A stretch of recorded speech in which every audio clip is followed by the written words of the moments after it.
कभी कभी लोगों को आने वाले बदलावों का पूर्वाभास होता है, जैसे वे भविष्य के पर्दे के पीछे देख सकते हैं। अंतर्ज्ञान उन्हें आने वाली घटनाओं का संकेत देती है और उन्हें पूर्व निर्धारित को बदलने के तरीके खोजने के लिए प्रेरित करती है।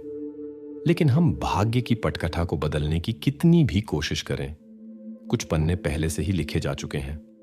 शायद इसीलिए पुराने लोग कहते थे, अपने रास्ते से भटका नहीं जा सकता। यह कहानी हमें टेरी मैकएडम्स तक ले जाती है, अरकानसस की एक ऊर्जावान 22 वर्षीय युवा महिला, जिसका जीवन उज्जवल क्षणों और अविस्मरणीय मुलाकातों से भरा था। वर्णित घटनाओं के समय वह टेक्सास के अर्लिंगटन में बस गई थी। युवावस्था से ही टेरी अपनी प्राकृतिक सुंदरता और जीवंत व्यक्तित्व से लोगों का ध्यान आकर्षित करती थी। स्थानीय लोग उसे एक कैब्रियोलेट की स्टीयरिंग पर देखने के आदी थे, जो शहर की सड़कों पर फिसलती थी। वह अक्सर दोस्तों के साथ घूमती थी। संगीत पूरी तरह से तेज। कई लोग मजाक में कहते थे कि वे पहले टेरी को सुनते और फिर देखते थे। उसकी बहनों हॉपर और पामेला के साथ विशेष रूप से गर्म संबंध विकसित हुए। वे अक्सर शामें एक साथ बिताती थीं, साथ की और मजे की कंपनी का आनंद लेती थीं। टेरी उनके लिए न केवल बड़ी बहन बन गई, बल्कि एक वास्तविक मार्गदर्शक बन गई, जो मां के साथ एक सामान्य भाषा खोजने में मदद करती थी। उसने उन्हें नृत्य और कार्य चलाना सिखाया, अपने अनुभव और ज्ञान को साझा किया। स्कूल के दिनों में टेरी चीयर लीडर समूह में चमकी। आकर्षक पोशाक और सामान्य ध्यान के बावजूद वह एक विनम्र और सुसंस्कृत युवा महिला बनी रही। नृत्य उसका जुनून बन गया। वर्षों तक उसने कोर्स और विभिन्न कार्यक्रमों में अपने कौशल को परिष्कृत किया। स्कूल के बाद टेरी यूरोप की यात्रा पर गई। ठीक तभी एक ऐसी मुलाकात हुई जिसने उसकी स्मृति में एक अमिट छाप छोड़ दी। ब्रिटेन में एक नृत्य शाम के दौरान उसकी राजकुमारी डायना से अचानक मुलाकात हुई। यह क्षण उसके जीवन के सबसे यादगार क्षणों में से एक बन गया। उसके आसपास के लोगों ने टेरी की एक विशेष विशेषता पर ध्यान दिया। वह जीवन के हर क्षण का ईमानदारी से आनंद लेती थी। स्कूल के बाद उसने अरकानसस विश्वविद्यालय में दाखिला लिया, लेकिन जल्द ही उसने अर्लिंगटन, टेक्सास में अपने मंगेतर के पास जाने का फैसला किया, जो कुछ बड़ा था और पहले ही अपनी पढ़ाई पूरी कर चुका था। अपने प्यार की खोज में टेरी अर्लिंगटन में कैलिफोर्निया विश्वविद्यालय में चली गई, अपने प्रेमी के करीब। यहां उसने जल्दी ही महिला समुदाय में जगह बना ली और जीवन व्यवस्थित होता दिखाई दे रहा था। योजनाएं भव्य थीं। स्नातक के बाद करियर बनाना और अपने बॉयफ्रेंड के साथ परिवार शुरू करना, जिसने पहले ही उसे प्रस्ताव दे दिया था। हालांकि 1984 से फोर्ट वर्थ क्षेत्र में माहौल तनावपूर्ण हो गया। स्थानीय अखबार नियमित रूप से युवा महिलाओं के साथ घटनाओं की रिपोर्ट कर रहे थे। टेरी एक विश्वविद्यालय की छात्रा के रूप में इन खबरों पर बहुत संवेदनशील प्रतिक्रिया करती थी। वह अक्सर अपनी चिंताएं अपने परिवार और अपने मंगेतर के साथ साझा करती थी। अपनी सुरक्षा की चिंता ने युवा महिला को गंभीर कदम उठाने के लिए मजबूर किया। उसने अपनी आशाजनक अच्छी वेतन वाली नौकरी इरविंग में छोड़ दी, जहां उसे देर रात यात्रा करनी पड़ती थी। आय की हानि के बावजूद टेरी समझती थी, मन की शांति अधिक महत्वपूर्ण थी। ऊर्जावान युवा महिला ने अपनी जीवन शैली में नाटकीय रूप से बदलाव किया। उसने अंधेरा होने के बाद बाहर जाना बंद कर दिया, पार्टियों को छोड़ दिया और अजनबियों के प्रति बहुत सावधान हो गई। अपने मंगेतर के साथ न होने पर टेरी दिन में भी अपार्टमेंट से बाहर नहीं निकलने की कोशिश करती थी। एक साधारण खरीदारी उसे चिंता की स्थिति में डाल देती थी। वह लगातार अपनी मां को फोन करती और अपनी आशंकाएं साझा करती थी। उसे चिंता थी कि कानून प्रवर्तन एजेंसियां अभी भी सड़कों पर सुरक्षा सुनिश्चित नहीं कर पा रही थीं। इस समय टेक्सास की जांच एजेंसियों ने एक विशेष समूह का गठन किया। अनुभवी विशेषज्ञों को घटनाओं की जांच करनी थी। इस क्षेत्र में एक या अधिक अपराधियों की गतिविधियों के बारे में अनुमान थे। टेरी को विशेष चिंता इस बात की थी कि वह प्रभावित महिलाओं के विवरण से मेल खाती थी। आकर्षक, समान आयु, इस क्षेत्र में रहने वाली। उसके मंगेतर का समर्थन उसे डर से निपटने में मदद करता था। अकेलापन उसे सबसे ज्यादा डराता था, ऐसा उसने अपने परिवार से कहा। उसका बॉयफ्रेंड यहां तक कि घर के पास एक नौकरी में बदल गया। हालांकि पड़ोसी शहरों में व्यावसायिक यात्राएं थीं। उसकी अनुपस्थिति में टेरी अनावश्यक बाहर जाने से बचने की कोशिश करती थी। कक्षाओं के बाद वह तुरंत घर लौट आती थी। जब जरूरी काम होते थे तो वह उन्हें सुबह जल्दी और हमेशा किसी के साथ करती थी। सौभाग्य से उसके मंगेतर की व्यावसायिक यात्राएं छोटी होती थीं, 1 या 2 दिन, जो उसे स्थिति से निपटने में मदद करता था। 13 फरवरी 1985 की सुबह स्थानीय पुलिस स्टेशन में एक परेशान करने वाला फोन आया। आवासीय परिसर के एक रख रखाव तकनीशियन ने एक अपार्टमेंट में संदिग्ध स्थिति की सूचना दी। आमतौर पर ऐसे मामले विशेष चिंता का कारण नहीं बनते थे, लेकिन इस बार अलग था। वह टेरी को अच्छी तरह जानता था और उसने कुछ असामान्य देखा। उस सुबह उनकी एक मुलाकात तय थी। उसे अपने अपार्टमेंट में मरम्मत की जरूरत थी। वह हमेशा समय की पाबंद थी और बिना पूर्व सूचना के कोई मुलाकात रद्द नहीं करती थी। कारीगर उसकी निरंतर चिंताओं और डर के बारे में जानता था।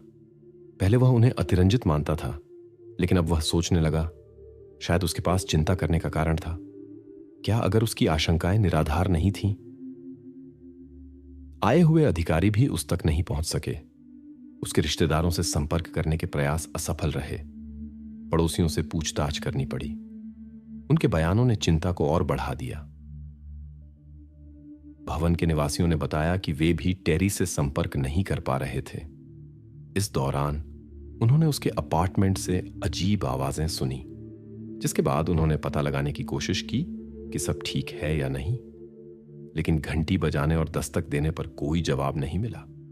सभी परिस्थितियों और निवासियों की चिंता को देखते हुए पुलिस को दरवाजा खोलना पड़ा। जो अधिकारियों ने बेडरूम में पाया, उससे अनुभवी कर्मचारी भी स्तब्ध रह गए। यह स्पष्ट हो गया कि अपार्टमेंट में एक गंभीर घटना हुई थी। प्रारंभिक निष्कर्षों के अनुसार सब कुछ रात या सुबह की शुरुआत में हुआ, पुलिस को कॉल करने से ठीक पहले। फॉरेंसिक विशेषज्ञों ने तुरंत अपराध स्थल की जांच शुरू कर दी। अपार्टमेंट में अव्यवस्था प्रतिरोध का संकेत देती थी। टेरी के हाथों पर विशिष्ट निशान पाए गए जो आत्मरक्षा की ओर इशारा करते थे। विशेषज्ञों ने शारीरिक बल और एक कठोर वस्तु के उपयोग की पुष्टि की। विशेषज्ञों के आकलन के अनुसार सिर की चोट परिणाम का मुख्य कारण था। चिकित्सा परीक्षण ने अवैध कार्यों के निशान दिखाए। पीड़िता के कपड़ों पर जैविक सामग्री पाई गई, लेकिन उस समय की तकनीकें सटीक पहचान की अनुमति नहीं देती थीं। डीएनए विश्लेषण की विधियां अभी विकसित होना शुरू ही हुई थीं। आधुनिक निगरानी और ट्रैकिंग साधनों की कमी के कारण जांच में कठिनाई हुई। वीडियो निगरानी और स्थान निर्धारण प्रणालियां तब व्यापक उपयोग में नहीं थीं। जांचकर्ताओं ने जल्दी ही कीमती वस्तुओं की अवैध प्राप्ति के संस्करण को खारिज कर दिया। अपार्टमेंट में कई महंगी वस्तुएं अछूती रहीं, यहां तक कि वे भी जो खुले में पड़ी थीं। अपराधी स्पष्ट रूप से अन्य लक्ष्यों का पीछा कर रहा था। घटना की प्रकृति व्यक्तिगत मकसदों की ओर इशारा करती थी, संभवतः अपमान, ईर्ष्या या बदले की भावना। लेकिन निकटतम परिवेश की जांच करने पर अनपेक्षित बात सामने आई। युवा महिला के कोई दुश्मन नहीं थे। टेरी मैकएडम्स सभी को एक दोस्ताना और संघर्ष मुक्त छात्रा के रूप में याद थी। परिजन असमंजस में थे। वे कल्पना नहीं कर सकते थे कि कौन उसे नुकसान पहुंचा सकता है। 14 फरवरी को अपराध स्थल की जांच के दौरान कानून प्रवर्तन अधिकारी मुख्य सबूत नहीं ढूंढ सके। विशेषज्ञों को संदेह था कि यह एक हथौड़ा या इसी तरह की धातु की वस्तु हो सकती है। एक दिलचस्प खोज अपार्टमेंट में एक सिगरेट का टुकड़ा था, जो किसी भी निवासी का नहीं हो सकता था। विशेषज्ञों का मानना था कि यह अपराधी द्वारा छोड़ा गया था। दुर्भाग्यवश उस समय का तकनीकी स्तर पूर्ण डीएनए विश्लेषण की अनुमति नहीं देता था। लार के नमूने अपर्याप्त थे। एकमात्र सुराग तंबाकू का ब्रांड था जो अज्ञात व्यक्ति ने इस्तेमाल किया। जांचकर्ताओं ने सावधानीपूर्वक इस जिले में इसी तरह के मामलों की जांच की। घटनाओं के बीच एक संभावित संबंध दिखाई दिया, हालांकि विवरण अलग थे। एक सीरियल किलर की भागीदारी के संस्करण पर विशेष ध्यान दिया गया।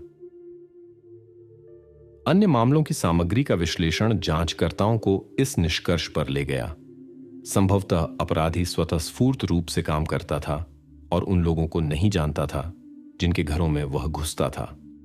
अनदेखा रहने के लिए वह मुख्य प्रवेश द्वार का उपयोग नहीं करता था, बल्कि बालकनी का दरवाजा इस्तेमाल करता था। खिड़की के फ्रेम पर एक स्पष्ट छाप पाई गई। संभवतः अज्ञात व्यक्ति एक पेड़ पर चढ़कर आया था जो इमारत के बगल में उग रहा था। दुर्भाग्य से कोई अन्य महत्वपूर्ण सबूत नहीं मिल सके। अतिरिक्त जांच की आवश्यकता थी। जांचकर्ताओं ने टेरी के परिजनों से बात की, विशेष रूप से मां और बहनों से, जिनके साथ वह विशेष रूप से करीब थी। घटना उनके लिए एक वास्तविक सदमा था। जीवंत टेरी उन सभी को प्रिय थी जो उसे जानते थे, इसलिए हाल के दिनों में उसकी चिंतित अवस्था और भी आश्चर्यजनक लगी। वह आसन्न खतरे को महसूस करती प्रतीत होती थी, घर से कम निकलने की कोशिश करती और असामान्य सावधानी दिखाती थी। सभी सावधानियों के बावजूद दुखद घटनाएं सीधे उसके अपार्टमेंट में हुईं। शहर में परेशान करने वाली अफवाहें फैलने लगीं। निवासियों ने एक अपराधी के उभरने पर चिंता व्यक्त की, जो किसी भी अपार्टमेंट में घुस सकता था। यह माना जाता था कि वह आकर्षक युवा महिलाओं को चुनता था, उनकी निगरानी करता था और सही क्षण की प्रतीक्षा करता था। शहर के निवासी अपनी सुरक्षा को लेकर गंभीरता से चिंतित थे, विशेष रूप से युवा महिलाओं के लिए। सच्चे टैक्सवासियों की तरह उन्होंने अपनी सुरक्षा का खुद ध्यान रखने का फैसला किया। आने वाले महीनों में स्थानीय हथियार की दुकानों में बिक्री में भारी वृद्धि देखी गई। बढ़ती सार्वजनिक चिंता की पृष्ठभूमि में कानून प्रवर्तन एजेंसियों पर दबाव बढ़ गया। जिले के शेरिफ ने टेलीविजन पर जनता को संबोधित किया और घटना के बारे में जानकारी रखने वाले सभी लोगों से पुलिस से संपर्क करने का आग्रह किया। मीडिया में टेरी के मामले की रिपोर्टिंग के बाद पुलिस को कई कॉल आए। हालांकि इससे जांच में कोई खास प्रगति नहीं हुई। जांचकर्ताओं का ध्यान शुरू में टेरी के मंगेतर पर केंद्रित हुआ, हालांकि यह जल्दी जवाब खोजने के प्रयास की तरह लगता था। जांचकर्ताओं ने परेशान नागरिकों को शांत करने के लिए उसे घटना से जोड़ने की कोशिश की, लेकिन यह संस्करण अविश्वसनीय लगता था। युवा महिला के जानने वालों ने घटना में उसकी भागीदारी की संभावना को दृढ़ता से खारिज कर दिया। जल्द ही उसका अलिबी साबित हो गया। युवक व्यावसायिक यात्रा पर था। जब टेरी को पाया गया, उस समय उसे हवाई अड्डे से लेने जाना था। जांचकर्ताओं ने पिछले दिन की घटनाओं के बारे में युवा महिला के परिजनों से पूछताछ की। 13 फरवरी की सुबह वह विश्वविद्यालय गई। 4 बजे के करीब टेरी अपनी कार में बैठी और घर लौट आई। कपड़े बदलने के बाद वह फिर से खरीदारी के लिए अपनी कार से निकली। उस दिन वह अकेली थी। हालांकि वह आमतौर पर सहेलियों के साथ खरीदारी करती थी, लेकिन सभी की अपनी अपनी व्यस्तताएं थीं। उसके मार्ग का पहला बिंदु निकटतम किराना स्टोर था। टेरी ने केक के लिए सामग्री खरीदने की योजना बनाई। वह वैलेंटाइन डे पर अपने मंगेतर को आश्चर्यचकित करना चाहती थी। उसे अगली सुबह अपनी व्यावसायिक यात्रा से लौटना था। युवक कुछ घंटे बाद घर आया, जब विशेषज्ञ पहले से ही अपराध स्थल पर काम कर रहे थे। सुपरमार्केट के कर्मचारियों ने युवा महिला की यात्रा की पुष्टि की। पुष्टि के रूप में उन्होंने टेरी की रसीद प्रस्तुत की। खरीदे गए सामान में वास्तव में केक के लिए सभी आवश्यक सामग्री थी। रसीद के अनुसार युवा महिला ने अपनी खरीदारी शाम 6:30 पर समाप्त की। जांचकर्ताओं ने स्टोर के सभी आगंतुकों से पूछताछ की, यह आशा करते हुए कि वे ऐसे गवाह मिलेंगे जिन्होंने कुछ असामान्य देखा हो। उदाहरण के लिए कोई जो टेरी पर अत्यधिक ध्यान दे रहा हो। हालांकि गवाहों ने केवल एक सामान्य खरीदारी का वर्णन किया। टेरी शांत दिखाई दी, भुगतान किया और चली गई। कुछ भी अनचाही उपस्थिति का संकेत नहीं देता था। इसके बाद युवा महिला घर लौट आई, जहां वह स्पष्ट रूप से सुबह तक रही। अगले दिन उसकी दोषपूर्ण तारों की मरम्मत के लिए एक इलेक्ट्रीशियन के साथ अपॉइंटमेंट थी। यह कारीगर पहला था जिसने अलार्म बजाया। एक दुर्भाग्यपूर्ण संयोग से निकटतम पड़ोसी पूरी शाम और रात अनुपस्थित थे। दूर के अपार्टमेंट के निवासियों ने आवाजें तो सुनी, लेकिन उन्हें कोई विशेष महत्व नहीं दिया, क्योंकि जल्द ही सब शांत हो गया। घटना की प्रकृति इस बात का संकेत देती थी कि अपराधी युवा महिला के प्रति मजबूत नकारात्मक भावनाएं रखता था। आमतौर पर ऐसे मामलों में दोषी को परिचितों के बीच खोजा जाता है, लेकिन यहां यह संस्करण सही नहीं निकला। टेरी का मंगेतर शहर से दूर था और घटना से स्तब्ध था। कुछ महीनों में जोड़े ने अपनी शादी की योजना बनाई थी। उल्लेखनीय है कि मंगेतर द्वारा दिया गया $5,000 का सगाई की अंगूठी गायब हो गया। शुरू में इसने जांचकर्ताओं को एक अवैध कब्जे के विचार पर ले गया, जो योजना के अनुसार नहीं चला। हालांकि अपराध स्थल की ओर अधिक विस्तृत जांच से पता चला कि कुछ और नहीं गायब था। संभवतः अपराधी ने दिखाई देने वाली जगह पर कीमती गहने को देखा और बस उसे ले लिया। पुलिस ने अनुमान लगाया कि अपराधी अंगूठी बेचने की कोशिश करेगा। गहने की तस्वीर वाले लगभग 250 पर्चे न केवल स्थानीय गिरवी की दुकानों में बांटे गए, बल्कि पड़ोसी शहरों फोर्ट वर्थ और डलास में भी जवाहरात व्यापार से जुड़े सभी संगठनों को नुकसान के बारे में सूचित किया गया। फिर भी किसी ने खोजी जा रही अंगूठी के दिखाई देने की सूचना नहीं दी। जांचकर्ताओं ने सभी मौजूदा सुरागों की सावधानीपूर्वक जांच की, लेकिन कोई भी महत्वपूर्ण परिणामों तक नहीं पहुंचा। जो भी जांच के दौरान संदेह के घेरे में आया, वह एक विश्वसनीय अलिबी प्रस्तुत कर सका, जो गवाहों के बयानों या दस्तावेजों द्वारा समर्थित था। विशेष ध्यान उन लोगों पर दिया गया जिनका आपराधिक अतीत था और जो इस जिले में रहते थे। उनमें से कुछ इस समय स्वतंत्र थे, हालांकि वे सभी घटना में अपनी निर्दोषता साबित कर सके। जांच धीरे धीरे धीमी हो गई। टेरी के परिजनों ने मामले को नई गति देने के लिए हर संभव प्रयास किया। वे नियमित रूप से मीडिया के माध्यम से जनता से संपर्क करते थे, टेलीविजन और रेडियो कार्यक्रमों में दिखाई देते थे। उन्होंने पूरे जिले में कई सूचना पत्र लगाए, लेकिन सभी प्रयास असफल रहे। अंततः टेरी मैकएडम्स का मामला अनसुलझे मामलों के अभिलेखागार में चला गया। परिवार ने सच्चाई जानने के अपने प्रयास नहीं छोड़े, लेकिन पुलिस के पास आगे बढ़ने के लिए संसाधन और सबूत नहीं थे। जांच 36 साल के लिए 2021 तक स्थगित कर दी गई। उस समय अनुभवी जांचकर्ताओं और अपराध विशेषज्ञों की एक विशेष टीम बनाई गई थी, जो आधुनिक तकनीकों के साथ पुराने मामलों की फिर से जांच करने के लिए। इनमें टेरी मैकएडम्स का मामला भी शामिल था। नई डीएनए जांच विधियां विकसित की गईं, जिन्होंने संरक्षित सबूतों पर एक नई नजर डालने की अनुमति दी। टेरी की व्यक्तिगत वस्तुओं और बिस्तर की चादरों पर अपराधी के जैविक निशान पाए गए। प्रतिरोध के दौरान उसने अपने नाखूनों के नीचे अपराधी के त्वचा के कण छोड़ दिए। अभिलेखागार से संभावित लार के निशानों के विश्लेषण के लिए एक सिगरेट का टुकड़ा भी निकाला गया। व्यापक जांच ने संदिग्ध अपराधी का आनुवंशिक प्रोफाइल बनाने में मदद की। हालांकि कॉडिस डेटाबेस में जांच, जो पंजीकृत अपराधियों के बारे में जानकारी रखता है, कोई मिलान नहीं दिखाया। टेरी के परिजनों को उम्मीद थी कि उन सवालों के जवाब मिलेंगे जो उन्हें दशकों से परेशान कर रहे थे, लेकिन शुरुआती आशावाद के बावजूद जांच फिर से रुक गई। कुछ और वर्षों के निरंतर काम की आवश्यकता थी, इससे पहले कि एक नई विधि लागू करने का निर्णय लिया गया, आनुवंशिक वंशावली की तकनीक। इसके लिए FBI विशेषज्ञों की सहायता मांगी गई। अगस्त 2023 में स्थानीय पुलिस प्राधिकरण ने टेरी मैकएडम्स के मामले में डलास के FBI विशेषज्ञों से संपर्क किया। जांचकर्ताओं ने एक नई विधि लागू करने का निर्णय लिया, खोजी जा रही व्यक्ति का वंश वृक्ष बनाने के लिए एकत्रित सबूतों की आनुवंशिक जांच। यह दृष्टिकोण मानक CODIS डेटाबेस से आगे जाने की अनुमति देता था, जिसमें केवल कानूनी समस्याओं वाले व्यक्तियों का डेटा संग्रहित था। वंशावली जांच ने व्यक्तियों के एक व्यापक वर्ग तक पहुंच प्रदान की, जिसमें खोजी जा रही व्यक्ति के रिश्तेदार भी शामिल थे, यहां तक कि सबसे दूर के भी। यह विधि विशेष रूप से प्रभावी साबित हुई व्यापक डेटाबेस के कारण, जिसमें लोग स्वेच्छा से अपने DNA परीक्षण परिणाम अपलोड करते थे। जांच के समय तक ये डेटाबेस इतने बड़े हो गए थे कि मिलान की संभावना लगभग 100% थी।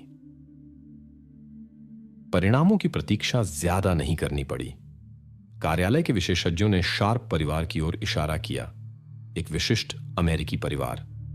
उनके एक सदस्य बर्नार्ड ने विशेष ध्यान आकर्षित किया। 80 के दशक में जब बर्नार्ड लगभग 30 वर्ष का था, वह अक्सर कानून प्रवर्तन एजेंसियों के ध्यान में आता था। टेरी के साथ घटना के समय वह विवाहित था। दिलचस्प बात यह थी कि बर्नार्ड न केवल टेरी को जानता था, वे पड़ोसी थे। इसके अलावा मूल जांच के दौरान वह सक्रिय रूप से जांचकर्ताओं के साथ सहयोग करता था और टेरी के परिजनों का समर्थन करता था। उन वर्षों में बर्नार्ड ने एक अलिबी प्रस्तुत किया जिसने शुरू में जांचकर्ताओं के मन में संदेह पैदा किया। हालांकि उसकी पत्नी ने अपने पति के बयानों की पुष्टि की, जिसने उस पर से संदेह हटाने में मदद की। इसके बाद जांच अन्य दिशाओं में जारी रखी गई, हालांकि असफल रही। 3 नवंबर 85 की घटनाओं ने कई लोगों के जीवन को हमेशा के लिए बदल दिया। देर शाम को पुलिस स्टेशन में एक आदमी का चिंताजनक फोन आया, जिसने खुद को बर्नार्ड की पत्नी का चचेरा भाई बताया। उसने गोली चलने की घटना की सूचना दी और तत्काल मदद मांगी। उसके अनुसार घर में एक हथियारबंद व्यक्ति था जिसने तबाही मचा दी थी। पहुंचे पुलिस अधिकारी त्रासद घटनाओं के परिणामों का सामना करने के लिए मजबूर हुए। जैसा कि आने वाले गवाह ने बताया, वह शाम को अपनी पत्नी, उसकी सहेली और बहन के साथ घर लौटा था। घर में अपराधी पहले से उनका इंतजार कर रहा था। गोली चलने की आवाजों के साथ एक टकराव शुरू हुआ। 2 महिलाएं गोली से घायल हुईं, चचेरा भाई घायल हुआ, लेकिन घटनास्थल छोड़कर पड़ोसी घर तक पहुंच गया। चोट गंभीर नहीं निकली। गवाह का अनुमान था कि वह केवल इसलिए अघायल रहा क्योंकि वह मुख्य लक्ष्य नहीं था। स्पष्ट रूप से बर्नार्ड ने वहां एक पुरुष के होने की उम्मीद नहीं की थी। संभवतः उसकी उपस्थिति पिछली घटनाओं की श्रृंखला से जुड़ी थी। जब योजना अपेक्षित रूप से आगे नहीं बढ़ी तो वह अव्यवस्थित तरीके से कार्य करने लगा। घटनास्थल पर बर्नार्ड का साला भी गंभीर रूप से घायल पाया गया और स्वयं बर्नार्ड सिर में चोट के साथ। गिरफ्तारी अब संभव नहीं थी। 3 नवंबर 1985 को बर्नार्ड की मृत्यु हो गई। यह स्पष्ट करता है कि इन घटनाओं के बाद शहर में युवा महिलाओं का पीछा करने के मामले क्यों बंद हो गए। साला सौभाग्य से अपनी चोटों से उबर गया। लंबे पुनर्वास के बाद उसका स्वास्थ्य पूरी तरह से बहाल हो गया। घटित घटनाओं के कारण उसके लिए एक रहस्य बने रहे। बर्नार्ड ने अपनी कार्रवाइयों के लिए कोई स्पष्टीकरण नहीं छोड़ा। संभवतः उसका अंतिम निर्णय स्वतःस्फूर्त था। जांच में कोई ऐसा गवाह नहीं मिला जिसे उसने अपने इरादों या टेरी और अन्य युवा महिलाओं के साथ घटनाओं में अपनी भागीदारी के बारे में बताया हो। हालांकि उसने कुछ करीबी दोस्तों को संकेत दिया कि वह टेरी की घटना के दोषी को जानता है, उसने कोई नाम नहीं लिया। यह ध्यान आकर्षित करने का प्रयास था या कुछ और, अज्ञात रहा। पुलिस एक कठिन स्थिति में थी। उनके पास जांच के लिए बर्नार्ड के डीएनए के नमूने नहीं थे। उसके अंतिम विश्राम स्थल की खोज भी असफल रही। इस स्थिति में जांचकर्ताओं को एक अपरंपरागत समाधान अपनाना पड़ा। टेरी मैकएडम्स की घटना के साथ बर्नार्ड के संबंध को साबित करने के लिए अधिकारियों को पड़ोसी राज्य में उसके दूर के रिश्तेदार से मिलने जाना पड़ा। हालांकि वह व्यक्ति नहीं चाहता था कि उसका नाम मामले की फाइलों में दिखाई दे, फिर भी उसने अपनी आनुवंशिक सामग्री प्रदान करने की सहमति दी। फोरेंसिक वंशावली विधियों के माध्यम से बर्नार्ड की भागीदारी के लिए आवश्यक सबूत प्राप्त करने में सफलता मिली। जब बर्नार्ड नहीं रहा, कानून प्रवर्तन एजेंसियों के पास अपराध स्थलों से आनुवंशिक निशानों की तुलना करने का कोई तकनीकी साधन नहीं था। इसने पिछली घटनाओं के बीच संबंध की समय पर पहचान को रोक दिया। संभवतः कारण यह था कि रिश्तेदारों के साथ त्रासद घटनाओं से पहले बर्नार्ड की कार्यप्रणाली पूरी तरह से अलग थी। वह लड़ाई का उपकरण नहीं इस्तेमाल करता था, बल्कि अलग तरीके से काम करता था। संभवतः इस समय विभाग का अन्य मामलों में उच्च कार्यभार कुछ पैटर्न को पहचानने से रोक रहा था। चूंकि बर्नार्ड ने खुद जीवन त्याग दिया, उसकी उंगलियों के निशान पुलिस डेटाबेस में नहीं पहुंचे, जिससे किसी भी मिलान की संभावना समाप्त हो गई। अंतिम दिन तक वह टेरी के घर के पास रहता था। 30 साल की उम्र में ही उसने एक प्रभावशाली आपराधिक रिकॉर्ड जमा कर लिया था। विशेष रूप से परेशान करने वाला मामला 2 युवा महिलाओं का था, जिन्हें उसने एक बहाने से अपने घर में बुलाया। सौभाग्य से महिलाएं खुद को मुक्त कराने और पुलिस तक पहुंचने में सफल रहीं। बर्नार्ड शार्प को गिरफ्तार किया गया और आरोप लगाया गया, लेकिन अपने वकील के कुशल काम के कारण जेल की सजा आश्चर्यजनक रूप से हल्की रही। रिहाई के तुरंत बाद वह फिर से पुलिस रिपोर्टों में दिखाई दिया, जो अंततः टेरी के साथ त्रासद घटनाओं की ओर ले गया। उसकी कार्रवाइयों की विशेषताओं को देखते हुए जांचकर्ताओं ने इस क्षेत्र में अन्य घटनाओं में भी उसकी भागीदारी का अनुमान लगाया। यह अपराधी की पहचान के सवाल का एक संभावित जवाब लगता था, जिसे कई अनसुलझे मामलों से जोड़ा जा सकता था। वही मामले जो जीवित रहते टेरी को बहुत परेशान करते थे। रिश्तेदार का प्रोफाइल FBI को भेजा गया, हालांकि वह आपराधिक दायरों में पहले से जाना जाता था। हालांकि अन्य मामलों में उसकी भागीदारी के लिए अभी तक कोई ठोस सबूत नहीं है। जांच जारी है, लेकिन टेरी के परिजनों को अपराधी की पहचान से कुछ राहत मिली। हालांकि वे उसे अदालत में खड़े होते नहीं देख पाएंगे, मामले का समाधान उन्हें एक समापन का एहसास दिला गया।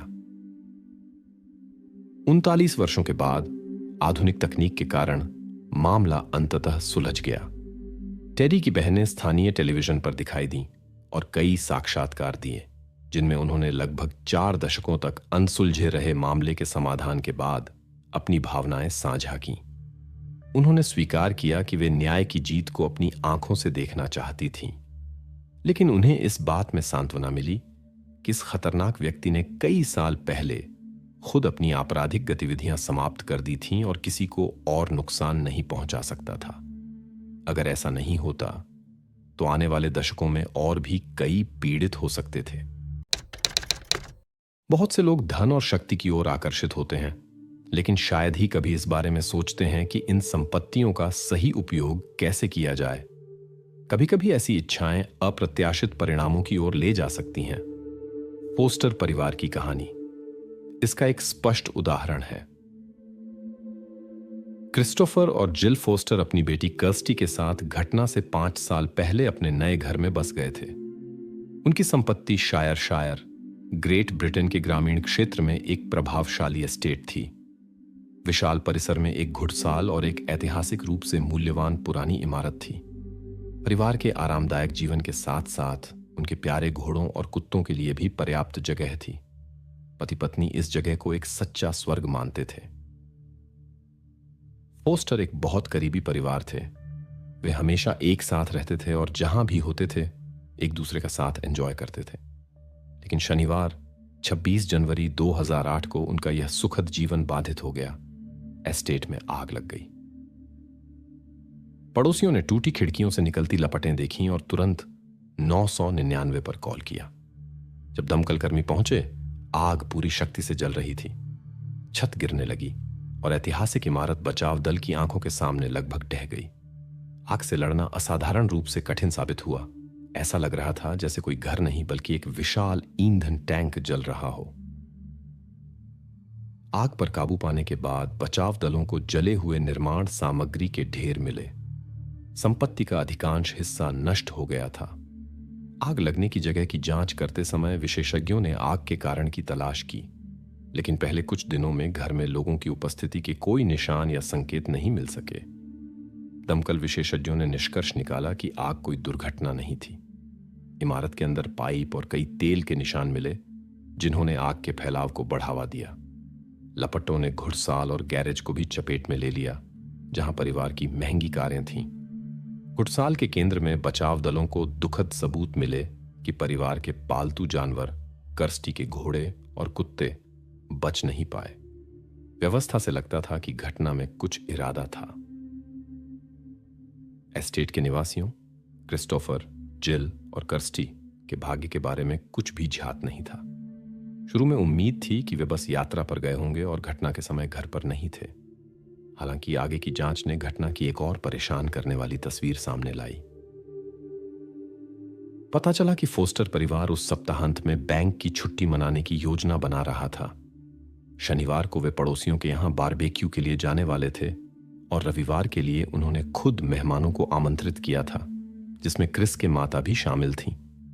क्योंकि महिला नहीं आ सकी, बैठक टाल दी गई। वह कल्पना भी नहीं कर सकती थीं कि यह उनके बेटे के साथ आखिरी फोन कॉल होगा। कुछ दिन बाद मंगलवार को क्रिस की मां अपने छोटे बेटे एंड्रयू के साथ एस्टेट पर आईं। दुर्भाग्य से उनकी यात्रा का कारण अब कोई उत्सव नहीं था। कानून प्रवर्तन अधिकारियों ने मां से संपर्क किया और उन्हें घर में हुई अचानक घटना के बारे में सूचित किया। इस समय वे सभी जानकारी इकट्ठा कर रहे थे क्योंकि वे फोस्टर का पता नहीं लगा पा रहे थे। अधिकारियों ने बताया कि वे न तो क्रिस्टोफर, न जिल और न ही उनके रिश्तेदारों को ढूंढ पा रहे थे और उम्मीद कर रहे थे कि पता लगा सकें कि परिवार कहां गया था। क्रिस्टोफर की मां को कुछ भी पता नहीं था। फोस्टर्स ने यात्रा या छुट्टियों की भी योजना नहीं बनाई थी, जो उन्हें बहुत चिंतित कर रहा था। उन्हें संदेह था कि दोषपूर्ण बिजली के तार कारण हो सकते हैं। घर नया नहीं था। हालांकि विशेषज्ञों की एक अलग राय थी और उन्होंने माना कि आग जानबूझकर लगाई गई थी। स्वाभाविक रूप से इस घटना ने प्रेस और समाज का गहन ध्यान आकर्षित किया। आखिरकार यह धनी क्रिस्टोफर फोस्टर और प्रसिद्ध जोड़े की लाखों की संपत्ति के बारे में था। अफवाहें पूरे देश में तेजी से फैल गईं। मीडिया सनसनीखेज हेडलाइंस से भरा हुआ था। पुलिस और दमकल विभाग की टाल मटोल वाली टिप्पणियों ने, जो कोई ठोस जानकारी नहीं दे सकते थे, स्थिति को और भड़का दिया। घटना की परिस्थितियों को स्पष्ट करने के लिए भारी मात्रा में राख की जांच करनी थी। हवाई अड्डों और रेलवे स्टेशनों पर फोस्टर्स को खोजने के प्रयास असफल रहे। केवल जब पहली मंजिल तक का मलबा साफ किया गया, तब घटना की तस्वीर स्पष्ट होने लगी। जले हुए भवन की जांच के लिए 200 विशेषज्ञों का एक विशेष समूह गठित किया गया। काम के दौरान एक विशेषज्ञ ने जली हुई निर्माण सामग्री के बीच कुछ असामान्य पाया, जो पिछले 2 दिनों में उन्होंने जो देखा था उससे अलग था। कहानी क्रिस्टोफर फोस्टर से शुरू हुई, एक सफल व्यवसायी जो पिछले कुछ वर्षों में विभिन्न आरोपों के कारण कई कठिनाइयों का सामना कर रहा था। वह अक्सर अदालत में पेश होता था और इसका कोई अंत नहीं दिख रहा था। हालांकि उसके परिवार के लिए यह सब पूरी तरह से अप्रत्याशित था। उन्हें कानूनी कार्यवाही के बारे में जनवरी में आग की घटना के बाद ही पता चला। जांच से पता चला कि फोस्टर गंभीर वित्तीय कठिनाइयों से जूझ रहा था, जिनका उसे पहले कभी सामना नहीं करना पड़ा था। जांचकर्ता आग की जानबूझकर लगाए जाने के बारे में आश्वस्त थे। कानूनी और वित्तीय समस्याओं की पृष्ठभूमि में इस तरह की कार्रवाई ध्यान भटकाने और संभवतः देश छोड़ने के लिए की गई हो सकती थी। हालांकि परिवार के निशान खोजने के प्रयास असफल रहे, जिससे अतिरिक्त सवाल खड़े हो गए। जब विशेषज्ञ पहली बार घटनास्थल पर पहुंचे, उन्हें धुआं उठते मलबे की गहन जांच करनी पड़ी। आग का स्रोत निर्धारित करना और संभावित सबूत एकत्र करने थे। हालांकि शुरू में कोई महत्वपूर्ण खोज नहीं हुई। आग लगने की जगह की और अधिक सावधानीपूर्वक जांच से अप्रत्याशित खोज हुई। जांच के लिए मुख्य समस्या यह थी कि अधिकांश सबूत नष्ट हो गए थे। विशेषज्ञ केवल कुछ बचे हुए टुकड़ों की जांच कर सकते थे। पहली महत्वपूर्ण खोज भूतल पर चिमनी के पास की गई। जली हुई निर्माण सामग्री के बीच वे अपनी असामान्य संरचना के कारण अलग दिखाई दे रहे थे। कुछ राख के हिस्से अधिक छिद्रयुक्त दिखाई दे रहे थे। सावधानीपूर्वक विश्लेषण से पता चला कि ये जिल और क्रिस्टोफर के साथ हुई घटना के निशान थे। विशेषज्ञों ने कुछ विशेष टुकड़ों पर अपना विशेष ध्यान केंद्रित किया। उनकी व्यवस्था से लगता था कि कुछ गंभीर हुआ था। सभी तत्वों को पहेली की तरह जोड़ने में लगभग 1 दिन लगा। पास में 22 कैलिबर की एक राइफल मिली, जो संभवतः इस कहानी में एक विनाशकारी भूमिका निभा चुकी थी। ये एक जली हुई गोली से पुष्टि हुई, जो कई घंटों की मेहनत भरी खोज के बाद मिली। राख को शाब्दिक रूप से छलनी से छाना गया। फोस्टर परिवार के पालतू जानवर, घोड़े और कुत्ते, जांचकर्ताओं के लिए एक विशेष पहेली थे। यह समझ से परे था कि जानवरों को क्यों पीड़ा दी गई। घटनाओं का यह विकास जांचकर्ताओं को भ्रमित कर रहा था, जिन्हें इस शांत क्षेत्र में पहले कभी इतनी रहस्यमयी घटनाओं का सामना नहीं करना पड़ा था। उनकी आशंकाएं और भी परेशान करने वाली होती जा रही थीं। पहला महत्वपूर्ण सुराग घर के निगरानी कैमरों की फुटेज की जांच के बाद मिला। डेटा स्टोरेज डिवाइस चमत्कारिक रूप से बच गए थे। आग लगने से पहले कैमरों ने एक अज्ञात व्यक्ति की उपस्थिति दर्ज की थी। हालांकि रिकॉर्डिंग की गुणवत्ता अच्छी नहीं थी, जिससे सटीक पहचान करना मुश्किल था। रहस्यमयी आकृति अस्तबल और घर के बीच कई बार आगे पीछे जा रही थी। हाथों में बैरल पर किसी तरह के उपकरण के साथ एक राइफल थी। रिकॉर्डिंग में दिखाया गया कि कैसे अजनबी ने विला में लौटने से पहले पालतू जानवरों के भाग्य का फैसला किया। इमारत के अंदर की आगे की घटनाएं रिकॉर्डिंग से बाहर रह गईं। मुख्य कार्य इस व्यक्ति की पहचान करना बन गया और जांचकर्ताओं ने इस पहेली को सुलझाने के लिए सभी प्रयास किए। अंततः फोस्टर परिवार का पड़ोसी रिकॉर्डिंग में व्यक्ति की पहचान कर सका। सुरक्षाकर्मी को संदेह था कि रिकॉर्डिंग में दिखाई देने वाला व्यक्ति परिवार का मुखिया क्रिस्टोफर था। जांचकर्ताओं को यह संस्करण अविश्वसनीय लगा, लेकिन सभी ने वीडियो में दिखाई देने वाले व्यक्ति और करोड़पति के बीच आश्चर्यजनक समानता देखी। अज्ञात व्यक्ति अस्तबलों और घर के बीच कई बार आगे पीछे गया, जिसके बाद पहली आग के निशान दिखाई दिए। विशेषज्ञों ने निष्कर्ष निकाला कि यह परिवार में एक दुखद घटना थी। हालांकि यह अस्पष्ट रहा कि कर्स्टी कहां थी, क्योंकि घर की पहली जांच में उसे नहीं पाया गया था। कर्स्टी जीवंत और सक्रिय थी, तैराकी और नौकायन में रुचि रखती थी और कुत्तों और घोड़ों के साथ बहुत अच्छी तरह से मेल जोल रखती थी। स्थिति को देखते हुए कई लोगों को उम्मीद थी कि वह बच गई होगी। दुर्भाग्य से वास्तविकता अलग निकली। घर में खोज कार्य लगभग 9 दिनों तक चला। क्रिस्टी अपने बच्चों के कमरे में थी। जब आग ने छत के धरण को नुकसान पहुंचाया, उसका बिस्तर नीचे गिर गया। उल्लेखनीय था कि उसके पास घर छोड़ने का मौका था, क्योंकि वह आग के स्रोत से दूर थी। हालांकि बचने के प्रयास के कोई निशान नहीं मिले, जो आग शुरू होने से पहले की दुखद परिस्थितियों की ओर इशारा करते थे। जले हुए खंडहर में की गई खोज फोस्टर परिवार के रिश्तेदारों के लिए एक नया सदमा था। वे कर्स्टी से बहुत प्यार करते थे और आखिरी क्षण तक उसके बचने की उम्मीद करते रहे। पाए गए सबूतों की स्थिति बेहद खराब थी, जैसा कि जिल के मामले में भी था। विशेषज्ञों को विशेष सावधानी से काम करना पड़ा और विश्लेषण के लिए सामग्री एकत्र करने के लिए विशेष ब्रश का उपयोग करना पड़ा। इस समय तक जांचकर्ताओं ने मैसब्रुक के एजबस्तान हाउस में 26 अगस्त की उस शाम की घटनाओं की अपनी तस्वीर विकसित कर ली थी।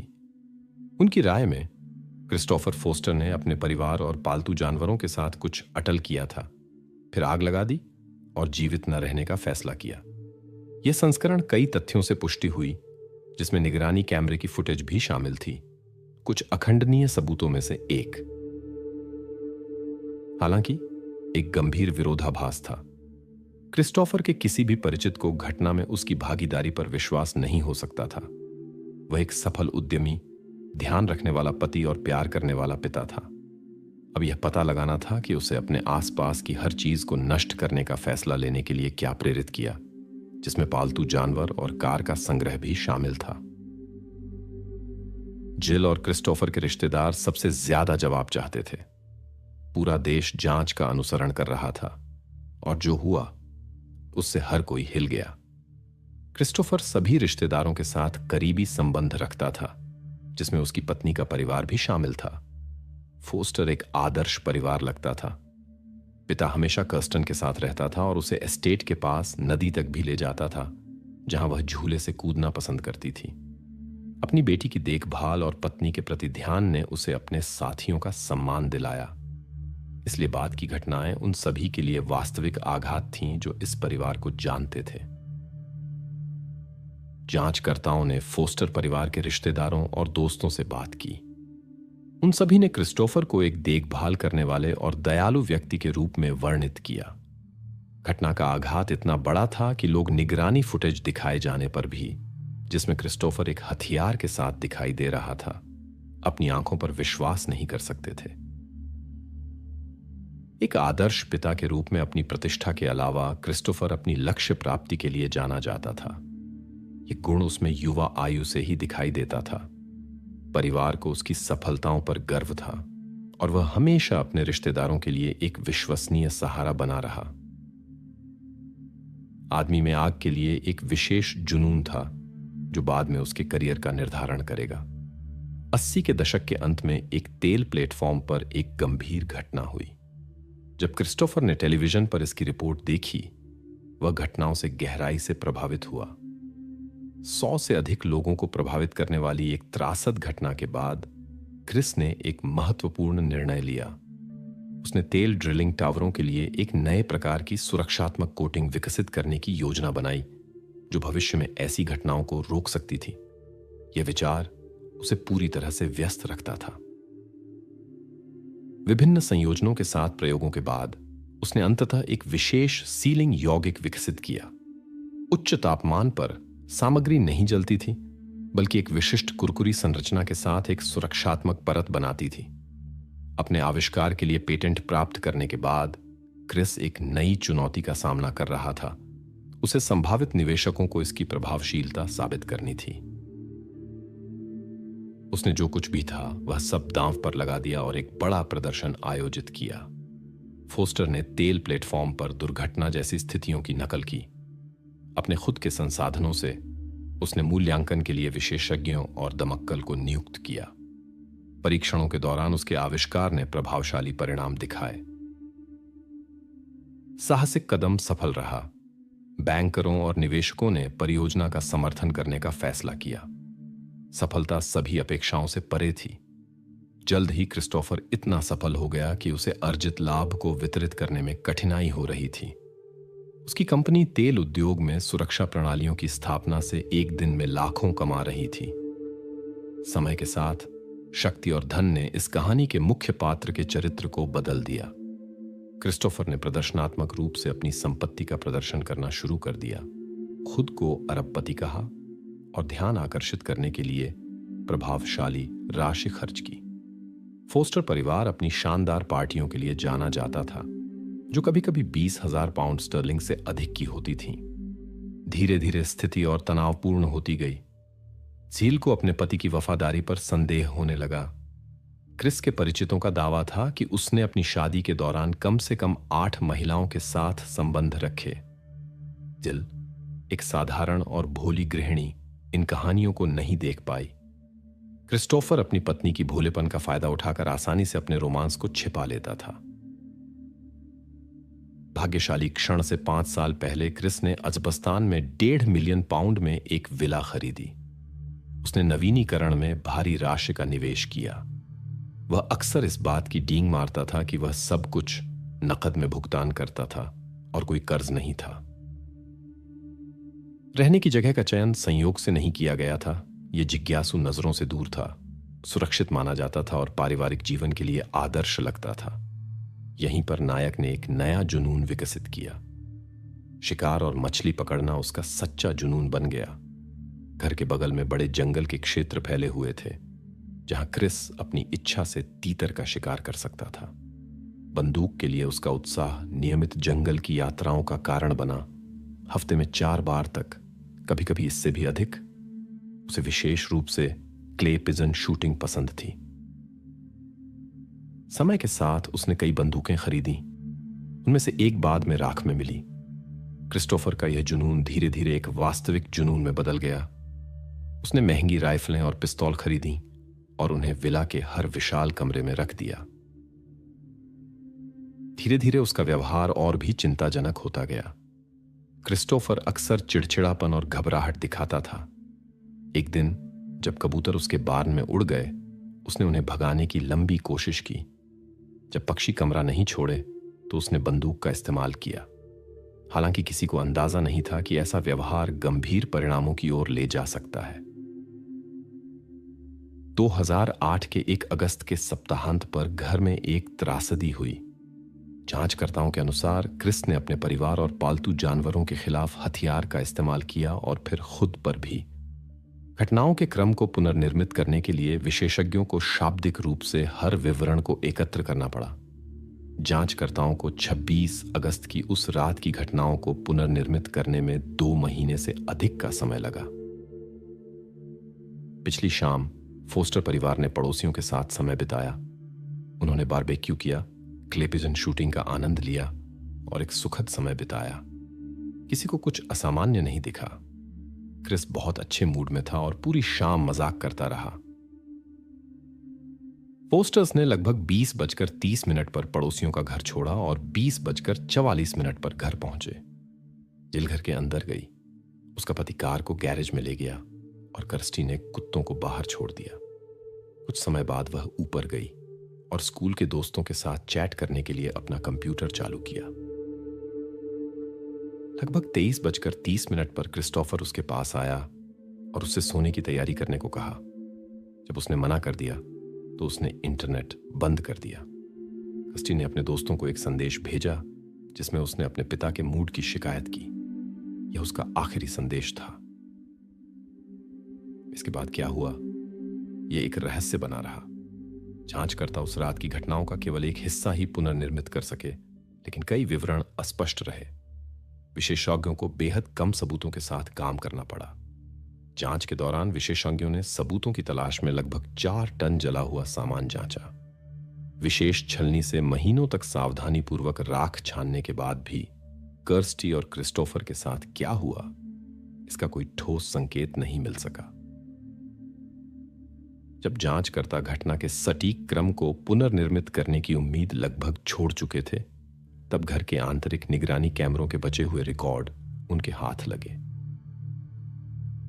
रिकॉर्डिंग में दिखाया गया है कि वह कैसे एक हथियार के साथ घर में घूम रहा था। पहले वह बेडरूम में गया जहां उसकी पत्नी थी, फिर किrsty के कमरे में।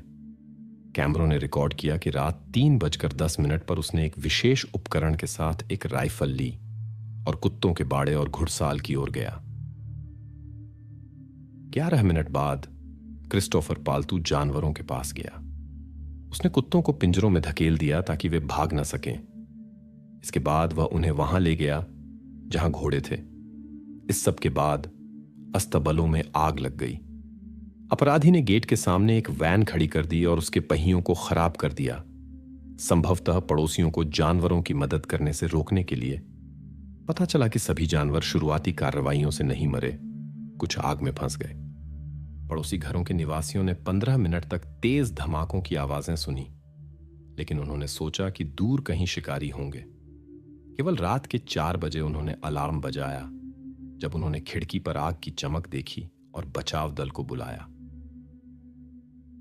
गैरेज और अस्तबलों में आग लगाने के बाद क्रिस्टोफर घर की ओर गया।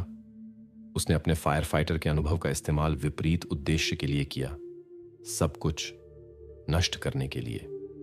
इसके लिए उसने घर में पाइप बिछाए और तहखाने से, जहां तकनीकी तरल पदार्थ रखे गए थे, लगभग 200 लीटर तेल पंप किया।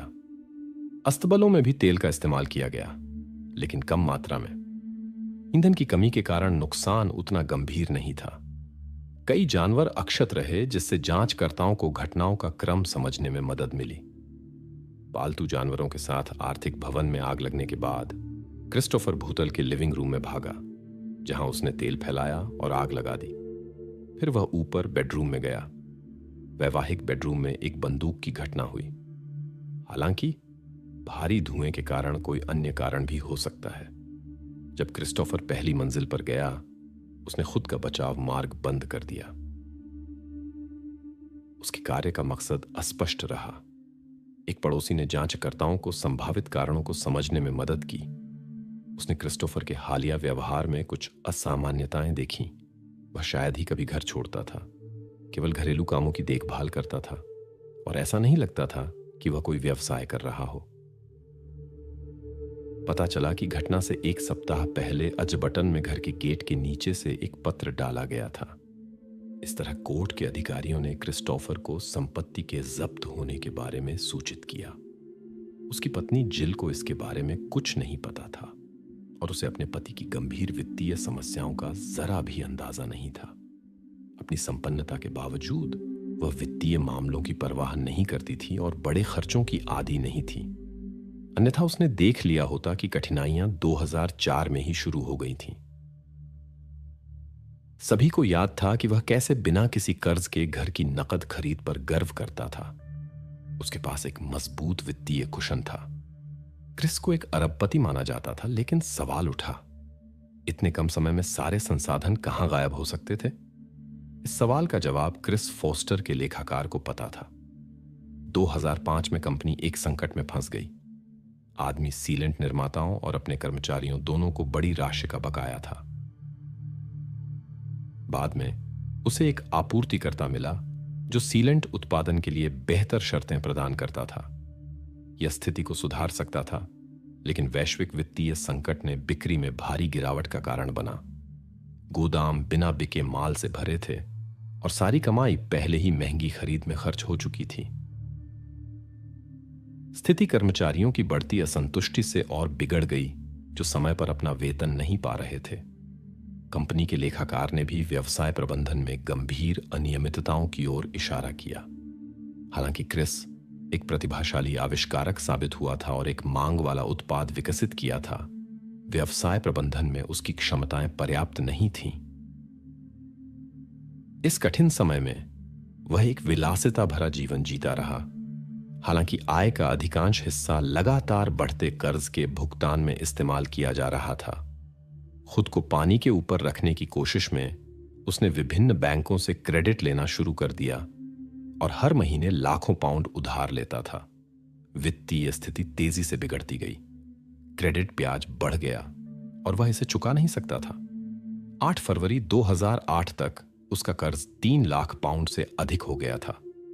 लेकिन सबसे बड़ा झटका सितंबर 2007 में आया, जब एक आपूर्तिकर्ता के साथ कानूनी लड़ाई हारने के बाद उसने अपनी कंपनी खो दी। इसके अलावा अब वह 1 मिलियन पाउंड का कर्जदार था। किसी को नहीं पता था कि वह 1 साल से अधिक समय से बेरोजगार था।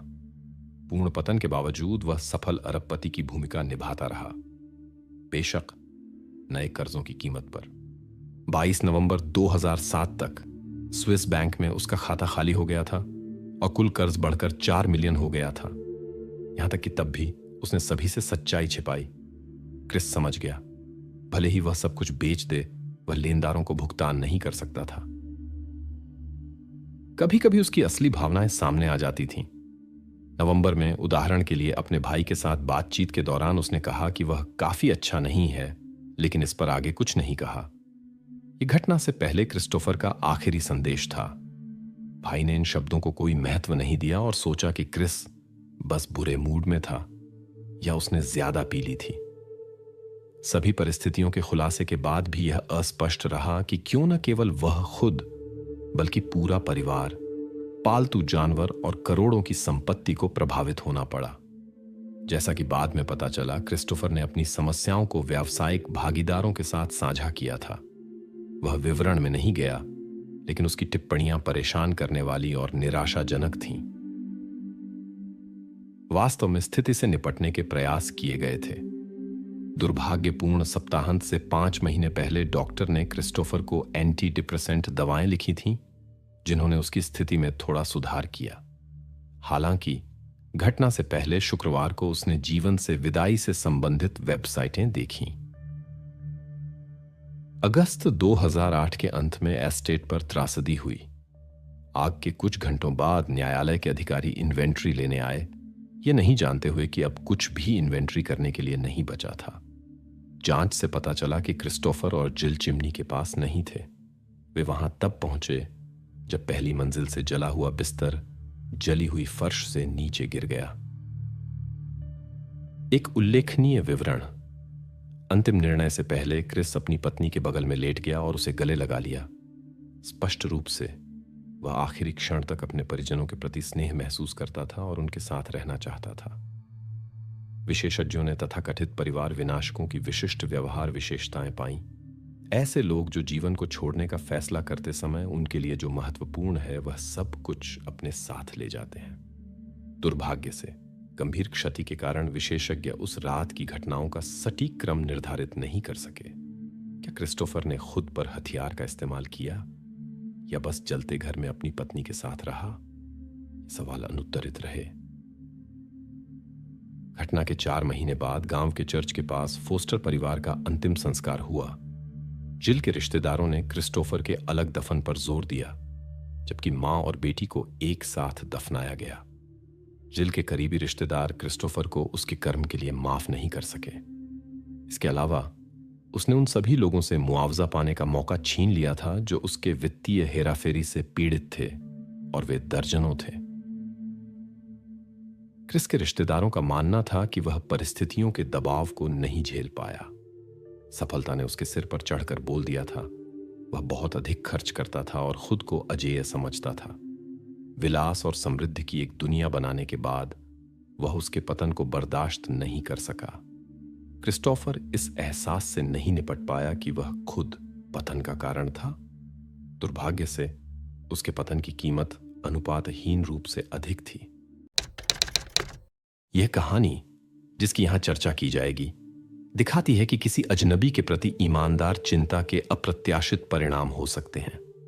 कोई नहीं सोच सकता था कि एक आकस्मिक राहगीर के प्रति उनकी दयालुता एक छात्रा के गायब होने का कारण बनेगी।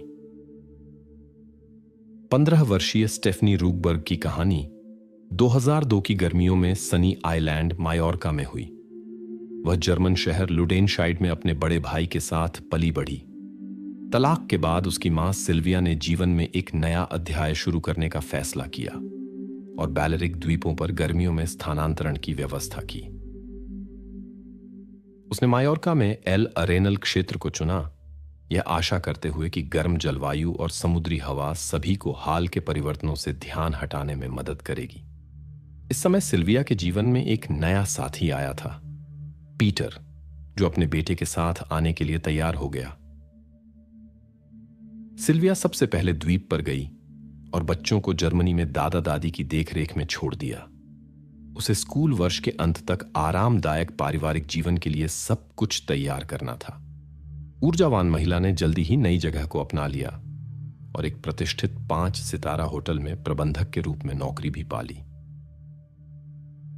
स्टेफनी और उसका भाई छुट्टियों का बेसब्री से इंतजार कर रहे थे और अपना सामान पैक कर रहे थे। गर्मियों की छुट्टियों के पहले दिन वे मायोर्का में थे, जहां सिल्विया सितंबर तक पूरी गर्मियां बिताना चाहती थी। परिवार ने 1-2 मंजिला किराए के अपार्टमेंट में प्रवेश किया। स्टेफनी के लिए यह स्थानांतरण अवसरों की एक नई दुनिया खोल दी।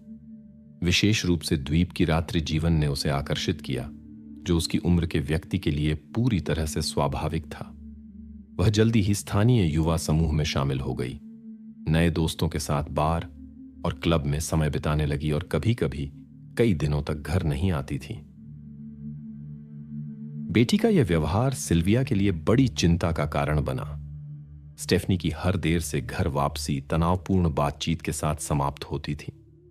विशेष रूप से पीटर तीखी प्रतिक्रिया करता था, जिसे आराम करने के बजाय लगातार चिंतित सिल्विया को शांत करना पड़ता था। वह किशोरी को सही रास्ते पर लाने की कोशिश करता था और सभी के लिए एक सुखद माहौल बनाने का प्रयास करता था। स्टेफनी एक कठिन स्थिति में थी।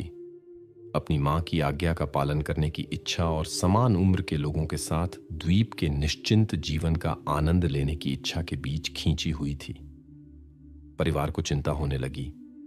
स्टेफनी समझती थी कि वह अपने व्यवहार से अपने परिवार को परेशान कर रही थी, लेकिन खुद को नियंत्रित नहीं कर पा रही थी। हालांकि उसे हमेशा से साहसिक कार्यों का शौक था, फिर भी सिल्विया के मात्र तर्क उस पर असर करते थे। हालांकि इसने अस्थायी रूप से उनके रिश्ते को प्रभावित किया। कुछ दिनों तक स्टेफनी ने अपने रिश्तेदारों से मुंह फुलाए रखा, लेकिन गहराई से वह समझती थी वे केवल उसकी भलाई के लिए चिंतित थे। उसकी रुचियां वास्तव में चिंता का कारण थीं। कुछ दिनों के बाद भावनाएं शांत हो गईं और पारिवारिक माहौल गर्म होने लगा। स्वाभाविक रूप से छात्रा अभी भी अपनी सहेलियों से मिलना चाहती थी। सिल्विया को अपनी बेटी की पार्टी के उत्साह का अंदाजा था, लेकिन स्टेफनी के पास एक वाजिब कारण था। छुट्टियां समाप्त होने वाली थीं। जल्द ही वह जर्मनी लौट जाएगी और फिर से पढ़ाई में डूब जाएगी। स्कूल के बाद वह पशु चिकित्सक बनने का सपना देखती थी, इसलिए उसने अब दोस्तों के साथ अधिक समय बिताने की अनुमति मांगी और बदले में अधिक समझदार होने और निर्धारित समय पर लौटने का वादा किया, मां के नियमों का पालन करते हुए। कई बातचीत के बाद महिला अपनी बेटी के तर्कों से सहमत हो गई। 31 जुलाई 2002 को स्टेफनी ने फिर से दोस्तों से मिलने की अनुमति मांगी। आने वाली पढ़ाई का जिक्र जल्दी ही मां को मना लिया। इसके अलावा युवा महिला ने पिछले कुछ दिनों में काफी जिम्मेदार व्यवहार किया था। अंत में उसे पार्टी करने की अनुमति दे दी गई, आधी रात से पहले लौटने के वादे के साथ। परिवार वाले उसका इंतजार नहीं करते हुए सो गए, ये उम्मीद करते हुए कि हाल के मतभेदों के बाद वह अपना वादा निभाएगी, जैसा कि वह हाल ही में कर रही थी। सुबह सुबह सिल्विया ने, जब वह बेडरूम से बाहर निकली, गलियारे के फर्श पर स्टेफनी का बैग देखा। उसने माना कि उसकी बेटी देर से लौटी थी और उत्साहित मूड में बस अपना सामान फेंक कर सो गई थी। सिल्विया अपनी बेटी के कमरे में बैग लेकर गई और उसे देखने, हालांकि उसे एक खाली बिस्तर मिला। पता चला कि पीटर मां से पहले जाग गया था, लेकिन उसने भी अपनी बहन को नहीं देखा था। सिल्विया ने अपने बेटे को जगाया, जो भी नहीं जानता था कि स्टेफनी कहां थी। परिवार बेचैन हो गया, हालांकि स्थिति असामान्य नहीं थी। पार्टियों और देरी को लेकर मां के साथ हाल के मतभेदों से पहले स्टेफनी अक्सर दोस्तों के यहां रहती थी। पार्टी के बाद वह कभी कभी कुछ दिनों तक घर नहीं आती थी। मां को लगा कि उसकी बेटी पुरानी आदतों में लौट आई है और वह उसके लौटने पर एक गंभीर बातचीत के लिए तैयार हो गई। सिल्विया ज्यादा चिंतित नहीं थी, क्योंकि वह स्टेफनी के चरित्र को जानती थी, लेकिन अपनी बेटी की अनुपस्थिति के हर दिन के साथ चिंता बढ़ती गई। एक सप्ताह की स्वतंत्र खोज के बाद महिला ने पुलिस से संपर्क किया। इस दौरान उसने अपनी बेटी के सभी ज्ञात दोस्तों को फोन किया, कुछ से व्यक्तिगत रूप से मिली और युवाओं और उनके माता पिता से बात की, लेकिन कोई नहीं बता सकता था कि स्टेफनी कहां थी। उसे लंबे समय से किसी ने नहीं देखा था। अगस्त की शुरुआत में सिल्विया ने स्थानीय पुलिस में अपनी बेटी के लापता होने की रिपोर्ट दर्ज की, जो एक सप्ताह से घर नहीं लौटी थी। बीते समय को देखते हुए जांचकर्ताओं ने तुरंत खोज शुरू कर दी। सबसे पहले जांचकर्ताओं ने स्टेफनी के निकटतम परिवेश से बात करनी शुरू की। उन्होंने सभी से पूछताछ की, दोस्तों और रिश्तेदारों से लेकर क्लब और बार के कर्मचारियों तक, जहां वह अक्सर अपने समूह के साथ समय बिताती थी। यहां तक कि पर्यटकों और वेटरों से भी पूछताछ की गई, लेकिन युवा महिला के ठिकाने के बारे में कोई जानकारी नहीं थी। एक गंभीर बाधा यह थी कि एक सप्ताह पहले ही बीत चुका था। इस समय में पूछताछ किए गए लोगों के जीवन में बहुत कुछ हुआ था। पार्टियां हर शाम बदलती रहती थीं और विवरण याददाश्त से गायब हो सकते थे। स्थानीय लोगों की यादों को ताजा करने और नए सुराग प्राप्त करने के लिए पुलिस अधिकारियों ने स्टेफनी के परिजनों के साथ मिलकर शहर में उसकी फोटो वाले पर्चे लगाए। कुछ संकेत मिले, लेकिन वे किसी परिणाम तक नहीं पहुंचे। स्पेनिश अधिकारियों ने अपना पहला संस्करण तैयार किया, जो उन्हें तार्किक लगा। यह अनुमान लगाया गया कि स्टेफनी पार्टी के बाद उत्तेजित मूड में समुद्र तट पर गई और वहां सो गई। बीते समय और किसी भी सुराग की कमी को देखते हुए युवा महिला को सुरक्षित पाने की उम्मीदें कम हो गईं।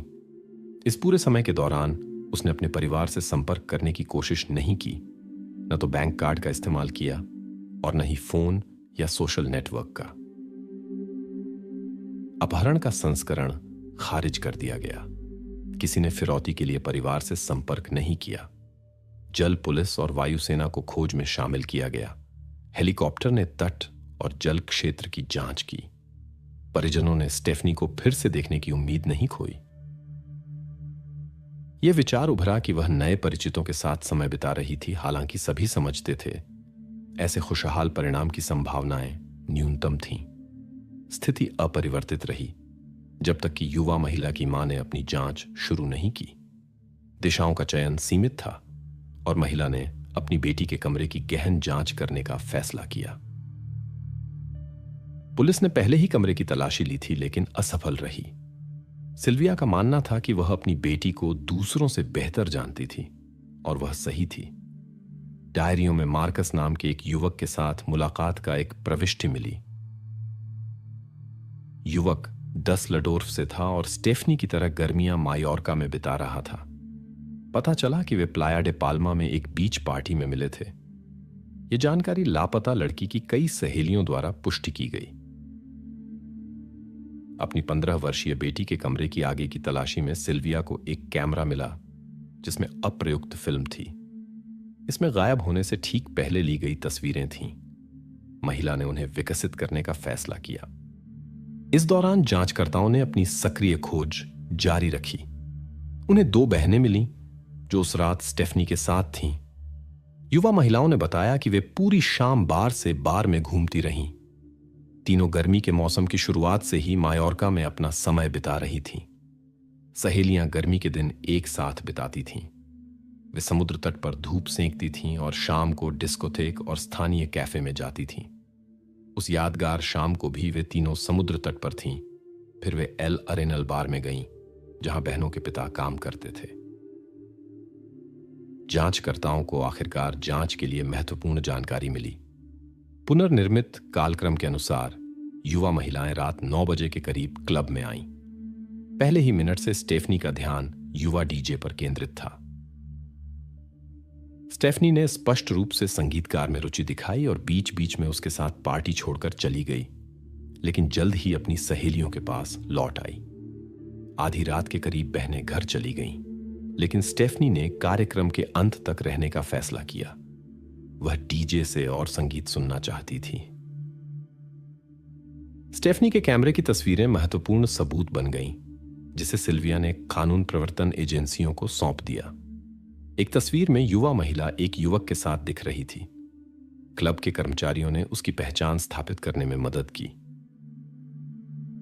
यह व्यक्ति 19 वर्षीय डीजे मार्कस था, जो जैसा कि पता चला स्टेफनी को अच्छी तरह जानता था।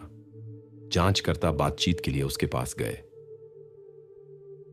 मार्कस ने स्पष्ट बेचैनी के साथ पुलिस का स्वागत किया और अनिच्छा से उन्हें अपने अपार्टमेंट में आमंत्रित किया। बातचीत में उसने स्वीकार किया कि वह वास्तव में स्टेफनी के साथ शाम बिता रहा था। रात 1 बजे के करीब जब मिक्सिंग डेस्क पर उसकी शिफ्ट समाप्त हुई, वे एक साथ क्लब से निकले। शुरू में संगीतकार ने दावा किया कि युवा महिला उसके घर पर करीब 1 घंटे तक रही और फिर चली गई, लेकिन उसके शब्दों ने संदेह जगाया। अपार्टमेंट में स्टेफनी का हैंडबैग और कपड़े मिले, जो क्लब में उसके पहनावे से मेल खाते थे। ड्रेस पर अजीब बोर्डो लाल धब्बों ने विशेष ध्यान आकर्षित किया। मार्कस तुरंत मामले का मुख्य व्यक्ति बन गया, लेकिन वह अपने संस्करण पर अड़ा रहा। उसकी व्याख्या के अनुसार स्टेफनी ने गलती से अपनी ड्रेस को एक लाल शराब से खराब कर लिया था और एक दोस्त के कपड़ों में बदल लिया था। यह कहानी अविश्वसनीय लगी, लेकिन अभियोग के लिए अधिक ठोस सबूतों की आवश्यकता थी। कपड़े जांच के लिए भेज दिए गए। स्टेफनी का ठिकाना एक रहस्य बना रहा और जांचकर्ताओं ने अपना काम जारी रखा, विशेष रूप से डीजे पर नजर रखते हुए। गायब होने के 1.5 महीने बाद 20 सितंबर 2002 को पुलिस को एक स्थानीय निवासी से एक महत्वपूर्ण संदेश मिला। उसने एल अरेनल क्षेत्र में एक परित्यक्त फार्म की जमीन पर एक संदिग्ध खोज की सूचना दी। पहुंचे जांचकर्ताओं ने खाली इमारत की जांच की, जहां हाल ही में अजीब गतिविधियां देखी गई थीं। अंदर कानून प्रवर्तन अधिकारियों ने एक दुखद खोज की। स्थल पर नाइट सूट, अंडरवियर और मोजे में एक व्यक्ति था। स्थिति दृश्य पहचान की अनुमति नहीं देती थी। लापता स्टेफनी के मामले से संबंध का संदेह उत्पन्न हुआ। पुष्टि के लिए डीएनए विश्लेषण किया गया, जिसमें परिणामों की तुलना स्टेफनी की मां के नमूनों से की गई। विशेषज्ञता ने पुष्टि की यह जर्मनी की स्टेफनी थी। जांचकर्ताओं को घटना की वास्तविक परिस्थितियों को स्पष्ट करना था। डीजे की भागीदारी का संस्करण पुष्टि नहीं हुई। हालांकि उसके अपार्टमेंट में कुछ वस्तुएं मिलीं, वहां किसी घटना के संकेत नहीं थे। कपड़ों पर धब्बा वास्तव में केवल शराब का निकला। मार्कस की कपड़े बदलने की कहानी की पुष्टि सहेलियों के बयानों से हुई। वह सच बोल रहा था, लेकिन इससे जवाबों की तलाश और जटिल हो गई। इस समय तक स्टेफनी का परिवार पहले ही जर्मनी लौट चुका था। भाई ने अपनी पढ़ाई फिर से शुरू कर दी। सिल्विया ने काम करना शुरू कर दिया। अधिकारियों ने स्टेफनी के करीबी माहौल की ओर गहराई से जांच करने का फैसला किया। ये मानने के कारण थे कि वह उस रात घर जरूर आई थी। आखिरकार उसका कैमरा और बैग वहां मिले थे। पीटर, मां का साथी, जो स्टेफनी के परिवार के साथ रहता था, विशेष ध्यान आकर्षित करता था। यह ज्ञात था कि स्टेफनी का व्यवहार उस आदमी को परेशान करता था। स्टेफनी की स्वतंत्र जीवन शैली से उसकी मां चिंतित थी। इसलिए वह अक्सर नाराजगी व्यक्त करता था जब वह देर तक बाहर रहती थी या बिना सूचना के पार्टियों में जाती थी। पीटर को जर्मन पुलिस स्टेशन पर एक बातचीत के लिए बुलाया गया। पहले ही मिनट से उसने स्टेफनी के गायब होने में किसी भी भागीदारी से इनकार किया। हालांकि उसके साथ बातचीत ने ही जांच को आगे बढ़ाने में मदद की। कुछ समय बाद आदमी ने महत्वपूर्ण जानकारी साझा की। पता चला कि परिवार की मायोर्का में छुट्टियों के दौरान अपार्टमेंट में एक पड़ोसी था, टॉर्स्टन, एक 40 वर्षीय जर्मन। मां ने उससे बच्चों के आने से ठीक पहले मुलाकात की थी। वह किराया लागत कम करने के लिए उसे अनौपचारिक रूप से अपार्टमेंट में रखने के लिए सहमत हो गई। इसीलिए शुरू में इसके बारे में चुप रहा गया। यह संपत्ति की किराया शर्तों का उल्लंघन था। पीटर कानूनी समस्याओं से डरता था, लेकिन उसने जोर दिया कि किराएदार एक सभ्य, संतुलित व्यक्ति का प्रभाव छोड़ता था, जिससे किसी परेशानी की उम्मीद नहीं की जाती थी। स्पेनिश जांचकर्ता नए संदिग्ध में रुचि रखते थे। इस समय वह जर्मन शहर वुपर्टल में रहता था और उसका अतीत गंभीर चिंता का कारण था। उसके छोटे अपराधों और व्यक्तिगत प्रकृति के अपराधों के लिए पूर्व दोष थे, लेकिन सबसे चिंताजनक बात यह थी, परिवार से मिलने से ठीक पहले वह एक जेल से भाग गया था और उसकी तलाश की जा रही थी। अधिकारी उसे अत्यंत अप्रत्याशित मानते थे। टॉर्स्टन के मायोर्का छोड़ने के बाद स्पेन और जर्मनी के कानून प्रवर्तन अधिकारियों ने अपनी शक्तियां मिला लीं। जैसा कि अनुमान लगाया गया था, वह जर्मनी में अपने निवास स्थान पर नहीं मिला। निवासियों और पड़ोसियों से पूछताछ के साथ खोज शुरू हुई। जल्द ही एक 50 वर्षीय ऑटो मैकेनिक ने पुलिस से संपर्क किया। उसने बताया कि टॉर्स्टन फरवरी 2003 में एक सफेद फोक्सवैगन वैन उसके पास लाया था। ग्राहक ने एक असामान्य संशोधन का आदेश दिया। ड्राइवर केबिन के ऊपर अतिरिक्त लाइट सिग्नल की स्थापना, एक आकर्षक बॉडी पेंट और विशेष रूप से घने विंडो टिंट, जो अंदर से बाहर पूरी तरह से अपारदर्शी बना देता था। अंदर टॉर्स्टन ने सीटें हटाने और एक विशाल सोने की जगह बनाने का अनुरोध किया। मैकेनिक ने कुछ विवरण नोट किए। सबसे पहले उसे दस्तावेज मिले जो दिखाते थे कि वैन किराए पर थी। किराए की गाड़ी के नवीनीकरण में पर्याप्त धन निवेश करना अजीब लगा। दूसरा, अंदर एक संदिग्ध बैग था जिसमें विभिन्न संदिग्ध उद्देश्य की वस्तुएं थीं। हालांकि मास्टर ने उस समय इस पर विशेष ध्यान नहीं दिया और काम पूरा कर दिया।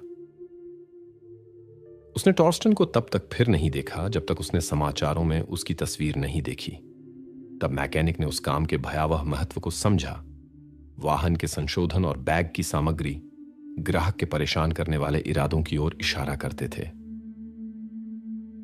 किराए की वैन पड़ोसी शहर में मिली। जांचकर्ताओं ने टॉर्स्टन का पता लगाया और उसे गिरफ्तार कर लिया। गिरफ्तारी के दौरान उसने घटनाओं में अपनी भागीदारी से इनकार किया। बैग की सामग्री, वाहन और मायोर्का में अपार्टमेंट में अपने रहने के बारे में सवालों का टाल मटोल से जवाब दिया। संशोधित वाहन में उन्हें वही संदिग्ध वस्तुओं वाला बैग मिला।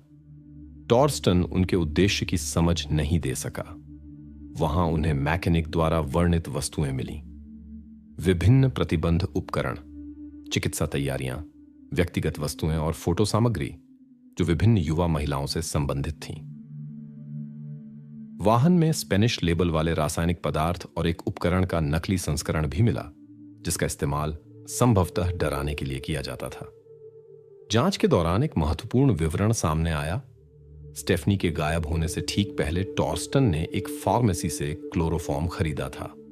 फार्मासिस्ट ने निश्चितता के साथ खरीदार की पहचान की।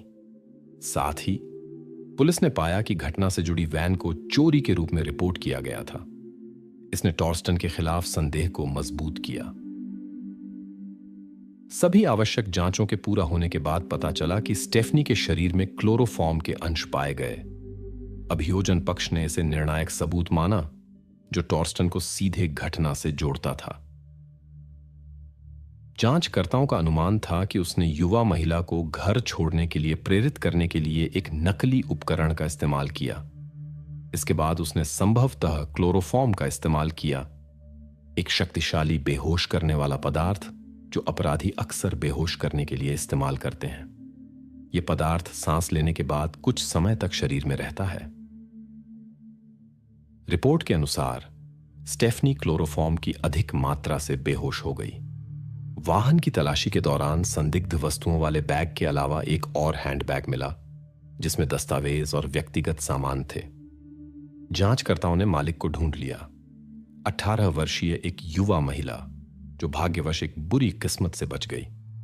उसने पार्किंग में टॉर्स्टन के साथ एक आकस्मिक मुलाकात के बारे में बताया। उसने अजनबी को केवल अभिवादन किया और आगे बढ़ गई, लेकिन फिर एक अनजान वैन में जाग गई। उसके बयान के अनुसार उस पर भी क्लोरोफॉर्म का प्रभाव डाला गया था, लेकिन खुराक गंभीर नहीं थी। युवा महिला ने बताया कि उसे कोई गंभीर चोट नहीं आई। उसका सौभाग्य था कि वह जागने के तुरंत बाद भाग गई जब टॉर्स्टन वाहन में नहीं था। वह वाहन के खुले पिछले दरवाजे से भाग निकली और गायब हो गई। इन बयानों के आधार पर टॉर्स्टन पर अतिरिक्त आरोप लगाए गए। वह मुकदमे की प्रतीक्षा में हिरासत में रहा। एक परित्यक्त फार्म पर जांचकर्ताओं ने लापता स्टेफनी का ठिकाना खोजा। फॉरेंसिक विशेषज्ञों और अपराध तकनीशियनों ने अपराध स्थल की जांच की और कुछ अप्रत्याशित पाया। कोई यहां युवा महिला के गायब होने के 1 महीने से अधिक समय बाद रहा था। विशेष रूप से प्रशिक्षित कुत्तों ने पुष्टि की यह टॉर्स्टन था। स्पष्ट सबूतों के बावजूद संदिग्ध ने अपनी भागीदारी से इनकार किया। स्वीकारोक्ति प्राप्त करने के लिए एक जांचकर्ता ने एक चतुर ऑपरेशन चलाया। उसे कैदी के रूप में छद्मवेश में टॉर्स्टन की कोठरी में भेजा गया। उसने जल्दी ही संदिग्ध का विश्वास जीत लिया। योजना काम कर गई। टॉर्स्टन बातूनी हो गया और सब कुछ टेप पर रिकॉर्ड किया गया। उसने स्टेफनी के गायब होने से अपना संबंध स्वीकार किया, लेकिन परिस्थितियों के एक संयोग पर जोर दिया।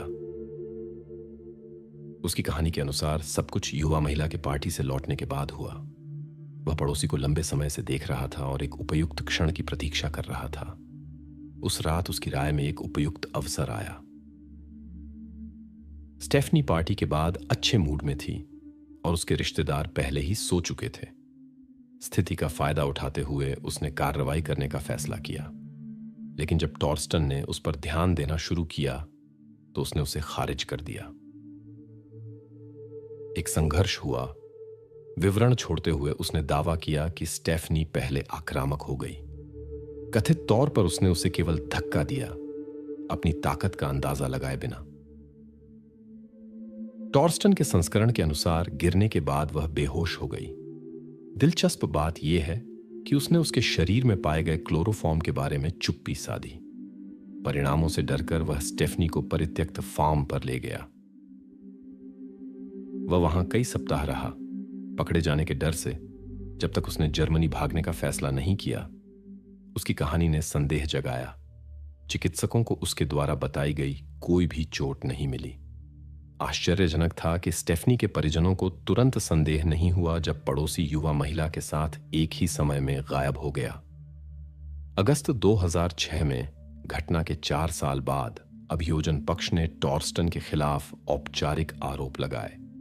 उसे 10 साल तक की जेल की सजा का सामना करना पड़ा और अभियोजन पक्ष अधिकतम सजा पर जोर दे रहा था। बचाव पक्ष ने प्राप्त स्वीकारोक्ति की वैधता को चुनौती दी और दावा किया कि यह हेरफेर के माध्यम से प्राप्त की गई थी। इसके अलावा वकील ने एक अप्रत्याशित संस्करण पेश किया कि स्टेफनी के शरीर में क्लोरोफॉर्म के अंश घटना के बाद अचानक दिखाई दिए। इस सिद्धांत की स्पष्ट असंभावना के बावजूद जांचकर्ताओं को इसकी गहन जांच करनी पड़ी। आगे की जांच ने संयोग के संस्करण को पूरी तरह से खारिज करने की अनुमति दी। अपराध विशेषज्ञों ने पाया कि क्लोरोफॉर्म की सांद्रता आकस्मिक संपर्क की तुलना में काफी अधिक थी। उनकी राय में अपराधी ने स्टेफनी को पुलिस से संपर्क करने से रोकने के लिए जानबूझकर पदार्थ का इस्तेमाल किया था। अभियोजन पक्ष ने जोर दिया कि टॉर्स्टन की स्वीकारोक्ति कानूनी तरीके से प्राप्त की गई थी और आरोप लगाने के लिए पर्याप्त आधार प्रदान करती थी। मनोचिकित्सीय मूल्यांकन ने आरोपी में एक असामाजिक व्यक्तित्व विकार और मजबूत नार्सिसिस्टिक लक्षण पाए।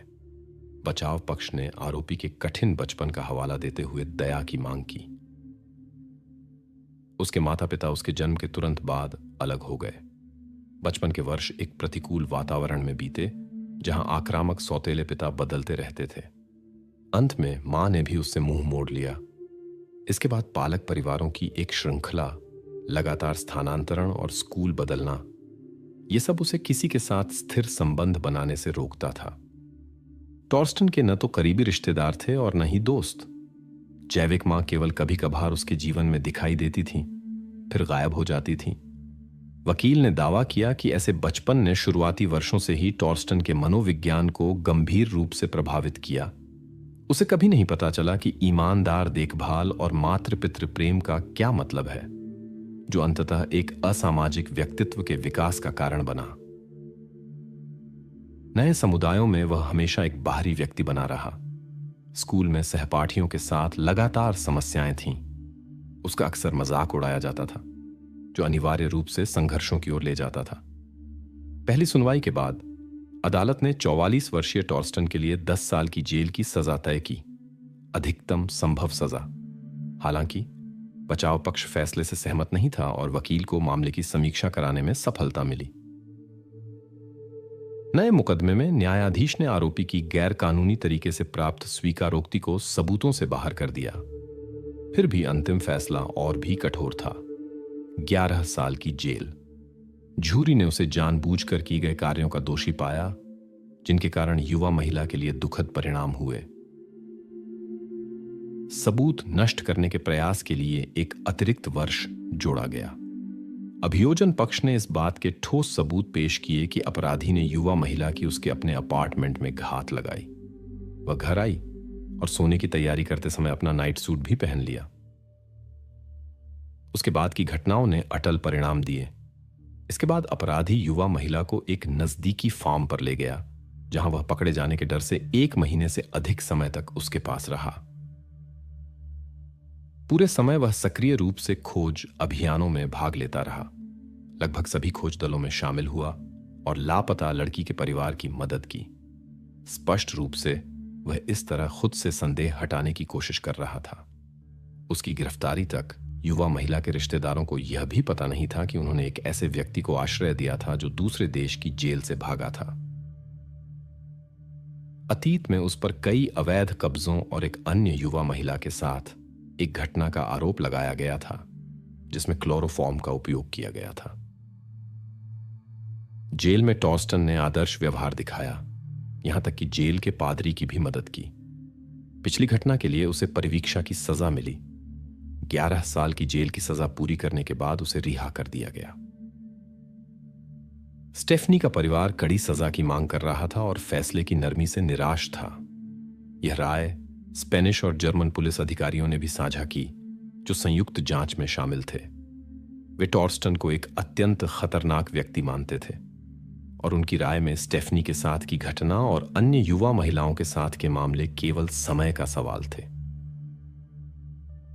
उपलब्ध जानकारी के अनुसार टॉर्स्टन आज जर्मनी में रहता है, लेकिन उसका सटीक स्थान और नाम अज्ञात है और उसकी तस्वीरें सीलबंद हैं। अब तक किसी भी घटना में उसकी भागीदारी की कोई रिपोर्ट नहीं की गई है।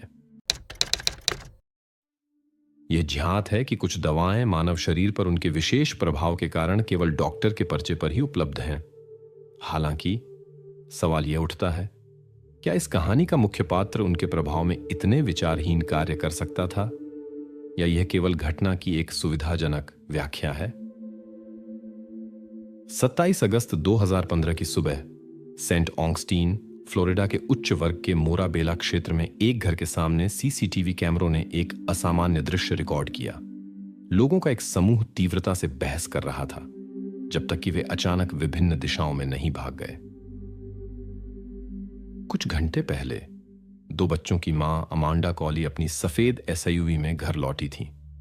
लगभग 6 महीने पहले अपने पति से अलग होने के बाद वह एक नए आदमी से मिलना शुरू कर चुकी थी। वह रात उसने उसके साथ बिताई थी। जब अमांडा रिश्तेदारों के घर अपने बच्चों से मिलने के बाद घर लौटी, तो उसने पूरी अव्यवस्था पाई। उसकी अनुपस्थिति में कोई घर में था। चारों ओर सच्चा अराजक था। अलमारियों और दराजों की सामग्री फर्श पर बिखरी हुई थी।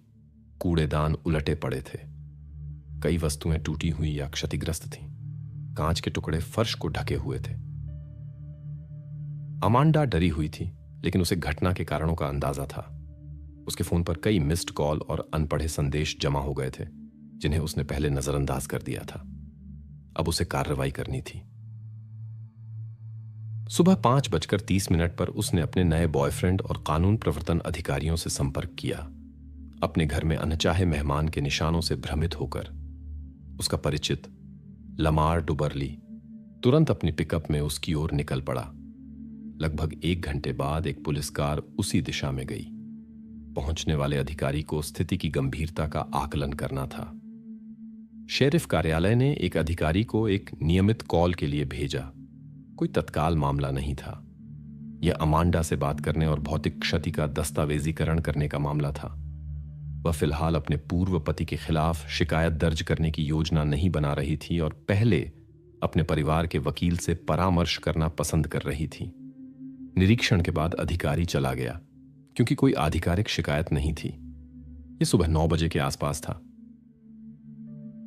इसके तुरंत बाद इस कठिन परिस्थिति में उसका समर्थन करने के लिए दोस्त अमांडा के पास आने लगे। सबसे पहले लिंडी डॉबिन्स, उसकी सबसे करीबी दोस्त, पहुंची।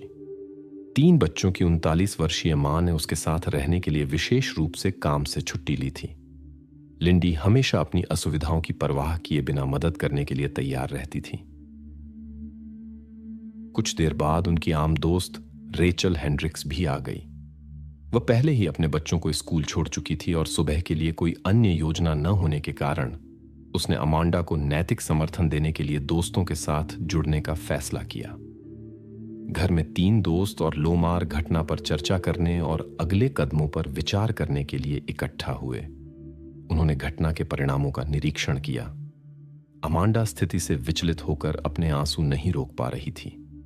वह अपने निर्णय में हिचकिचा रही थी और अपने पूर्व पति के बारे में पुलिस के पास जाने से पहले एक वकील से परामर्श करना आवश्यक समझती थी।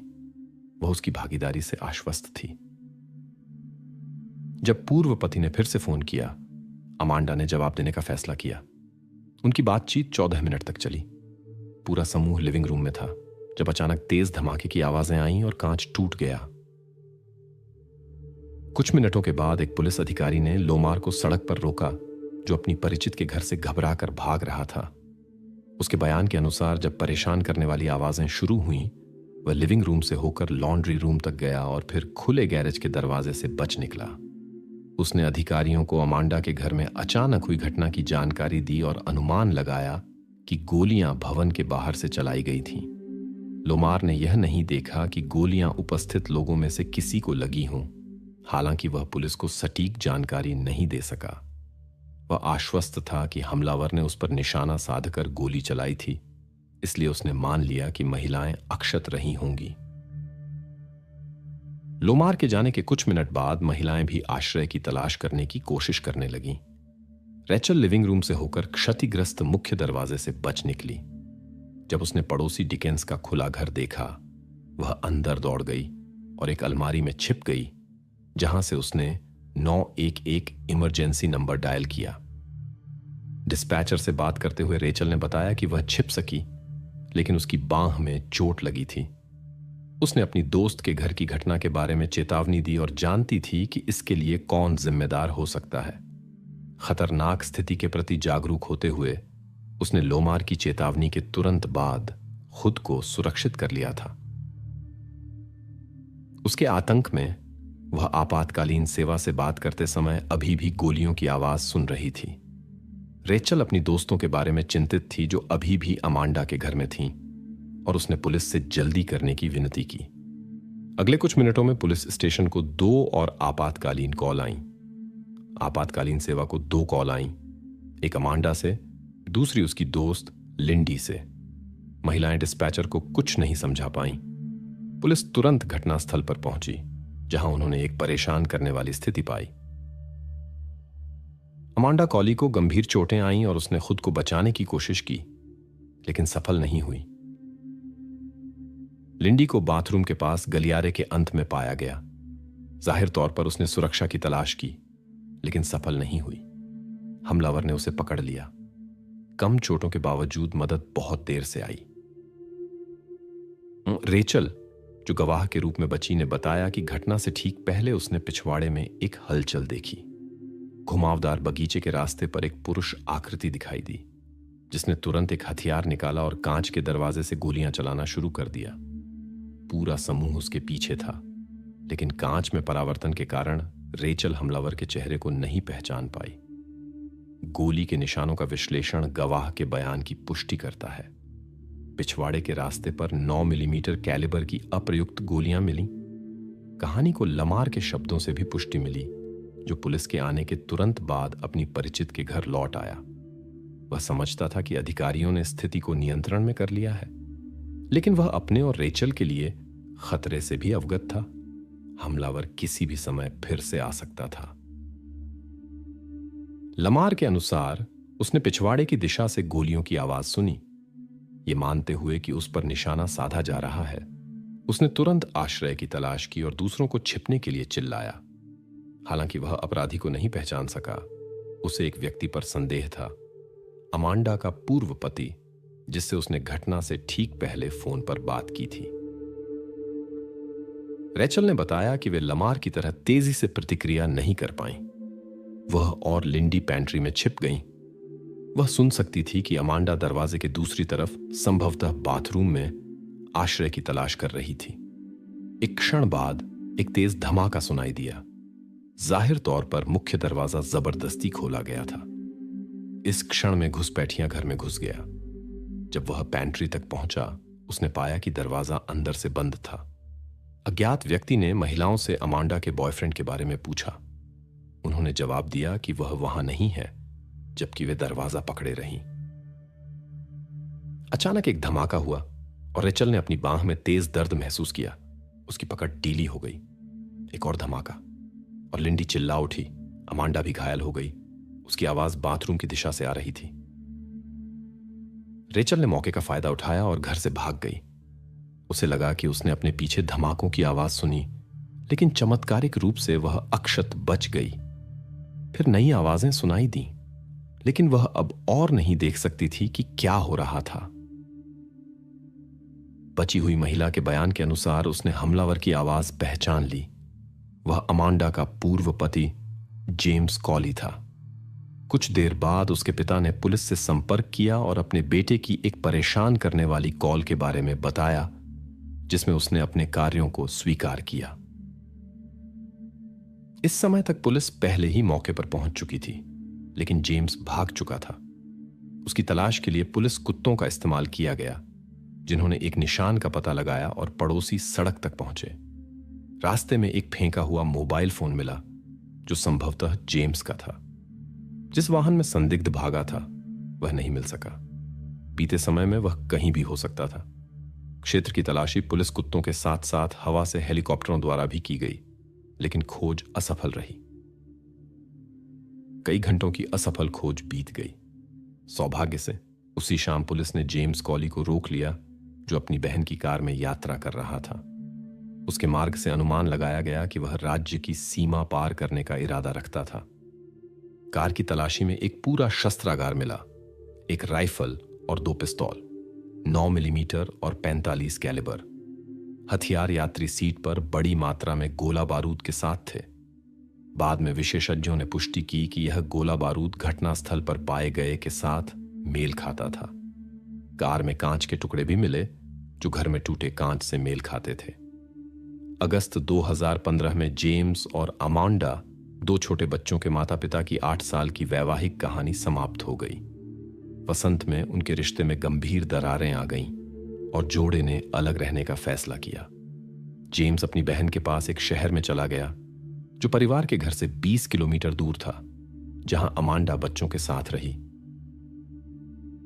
कुछ महीनों के भीतर पति पत्नी ने तलाक की सभी कठिनाइयों से गुजरे। उन्होंने बच्चों की कस्टडी का फैसला किया, संपत्ति का बंटवारा किया और एक नई जिंदगी शुरू करने का फैसला किया। जेम्स ने एमी नाम की एक सहकर्मी के साथ रिश्ता शुरू किया और अमांडा लमार के करीब आ गई, जो उसके साथ एक स्पोर्ट्स स्टोर में काम करता था। हालांकि उनकी शादी औपचारिक रूप से खत्म हो गई थी, जेम्स इस विचार को स्वीकार नहीं कर पा रहा था कि उसकी पूर्व पत्नी अब उसकी नहीं है। अमांडा के नए रिश्ते की आशंका में वह उसे अक्सर फोन करता और उसकी निजी जिंदगी के बारे में जानने की कोशिश करता। अमांडा ने सच नहीं बताना बेहतर समझा क्योंकि वह परिणामों से डरती थी। इस पृष्ठभूमि में पूर्व पति का स्वभाव काफी बदल गया। वह चिड़चिड़ा और बेकाबू हो गया। जेम्स लगातार अमांडा को फोन करता था और ऐसी जिद दिखाई कि उसे सुरक्षा आदेश के लिए अदालत जाना पड़ा। घटना से कुछ दिन पहले उसने एक दस्तावेज पर हस्ताक्षर किए जिसमें कहा गया था कि उसके पास कोई हथियार नहीं है, जो वैसे भी उसके लिए प्रतिबंधित थे। घटना से पहले के सप्ताहांत में अमांडा के पड़ोसी माइक डिकेंस, जो जेम्स का करीबी दोस्त था, ने एक आदमी की तस्वीर ली जो बिना शर्ट के घर के सामने घास काट रहा था। यह आदमी अमांडा का नया साथी निकला, लमार डुबरली। जब उसे इसके बारे में पता चला तो पूर्व पति ने फिर से अमांडा से संपर्क करने की कोशिश की।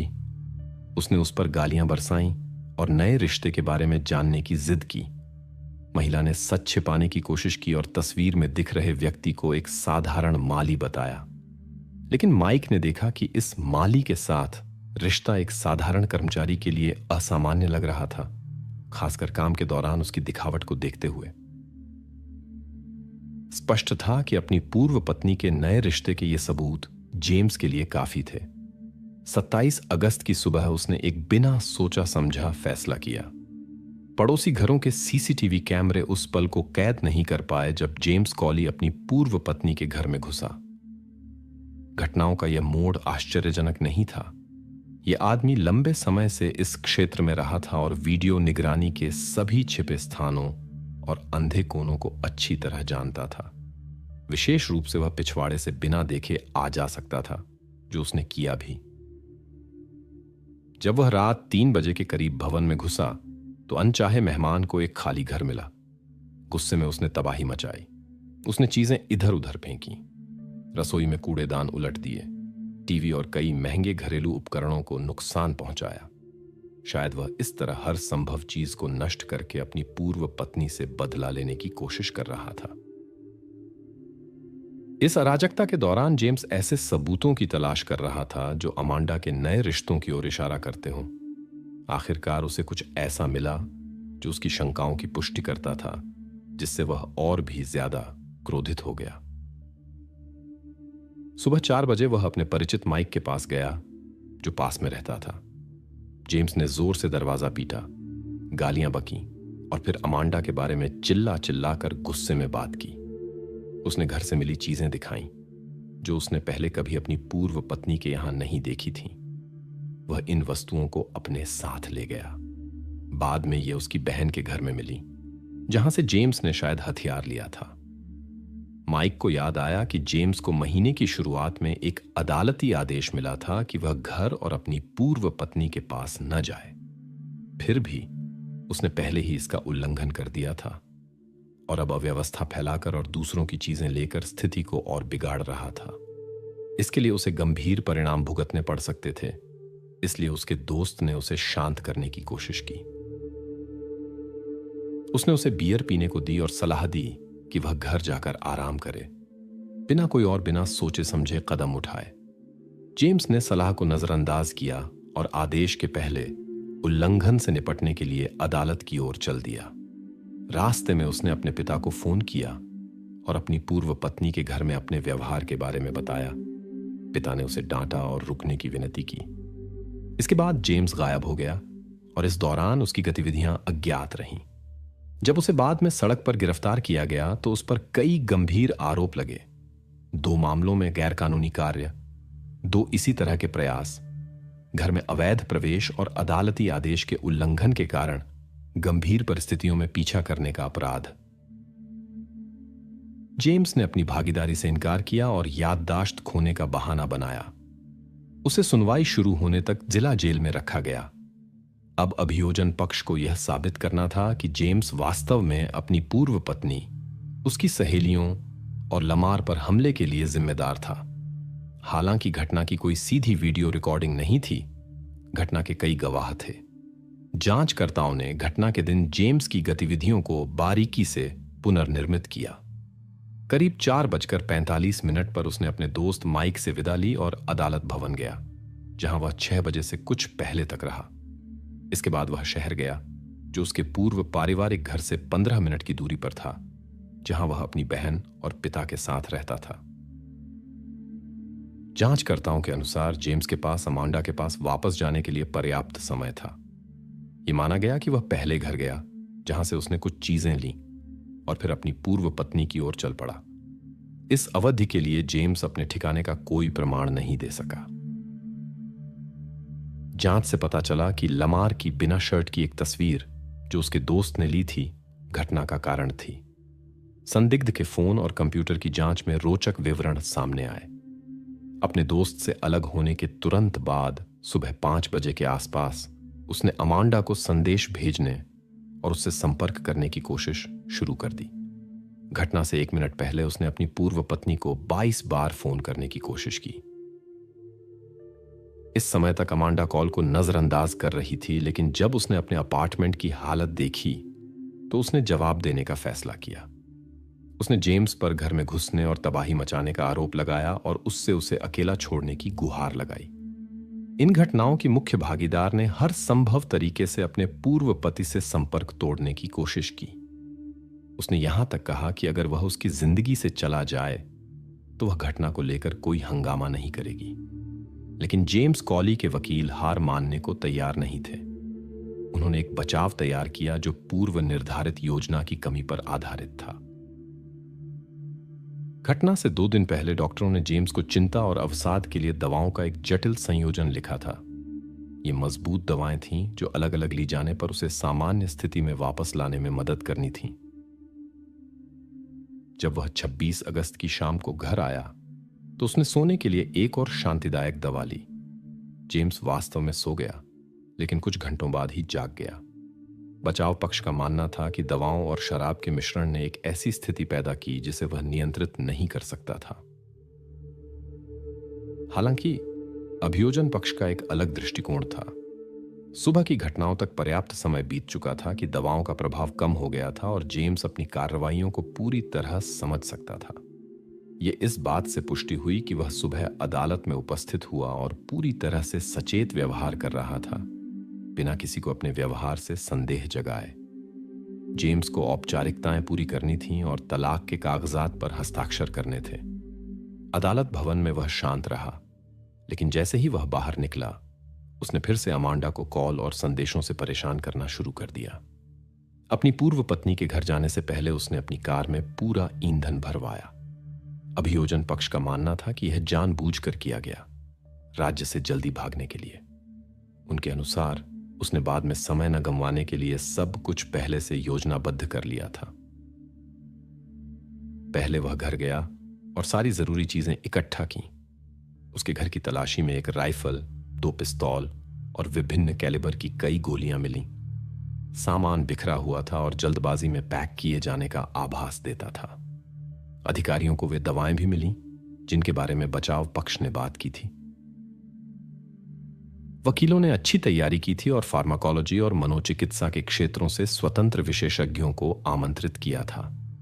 उन्हें सुनवाई में यह साबित करना था कि जेम्स द्वारा ली गई दवाओं का संयोजन उसकी स्पष्ट सोच और अपनी कार्रवाइयों को नियंत्रित करने की क्षमता को प्रभावित कर सकता था।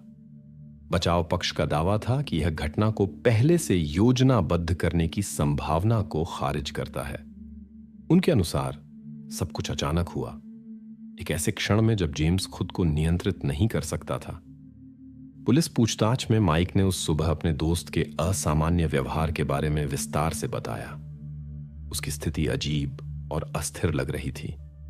दोस्त अच्छी तरह जानता था कि तलाक के बाद अमांडा के बारे में हर खबर जेम्स को कितनी पीड़ा देती थी। माइक समझ नहीं पा रहा था कि वह स्थिति को क्यों नहीं छोड़ सकता और एक नई जिंदगी शुरू नहीं कर सकता। फिर भी उसने खुद अमांडा के नए साथी की तस्वीर भेजी और इस अप्रिय घटना को ट्रिगर किया। अब माइक को अपने काम पर पछतावा था। जांचकर्ताओं ने दोस्तों के बीच संदेशों के आदान प्रदान की सावधानीपूर्वक जांच की। ऐसा लगता था कि माइक ईमानदारी से बोल रहा था। जेम्स लंबे समय से न केवल अपनी पूर्व पत्नी के खिलाफ बल्कि उसके परिवेश के खिलाफ भी रोष पाले हुए था। विशेष रूप से वह उसकी सबसे अच्छी दोस्त लिंडी को दोषी ठहराता था। क्योंकि उसका मानना था कि उसने अमांडा को उसके खिलाफ भड़काया था। अभियोजन पक्ष के अनुसार अमांडा के साथ अंतिम वार्तालापों में से एक में सुना जा सकता है कि जेम्स घर छोड़ने से पहले कुछ गंभीर तैयारी कर रहा था और सामान इकट्ठा कर रहा था। विशेषज्ञों ने इस रिकॉर्डिंग की गहराई से जांच की और निष्कर्ष निकाला कि जेम्स के पिता ने उसे रोकने की कोशिश की, लेकिन सफल नहीं हुए। बचाव पक्ष की मुख्य गवाह के रूप में जेम्स की बहन रोंडा को पेश किया जाना था, जो उस समय उसके साथ रह रही थी। हालांकि घटना के दौरान वह इटली में छुट्टियां मना रही थी और 2 हफ्ते बाद ही लौटी। आरोपी की बहन अभियोजन पक्ष के जेम्स की कार्रवाइयों की पूर्व योजना के स्पष्टीकरण से सहमत नहीं थी।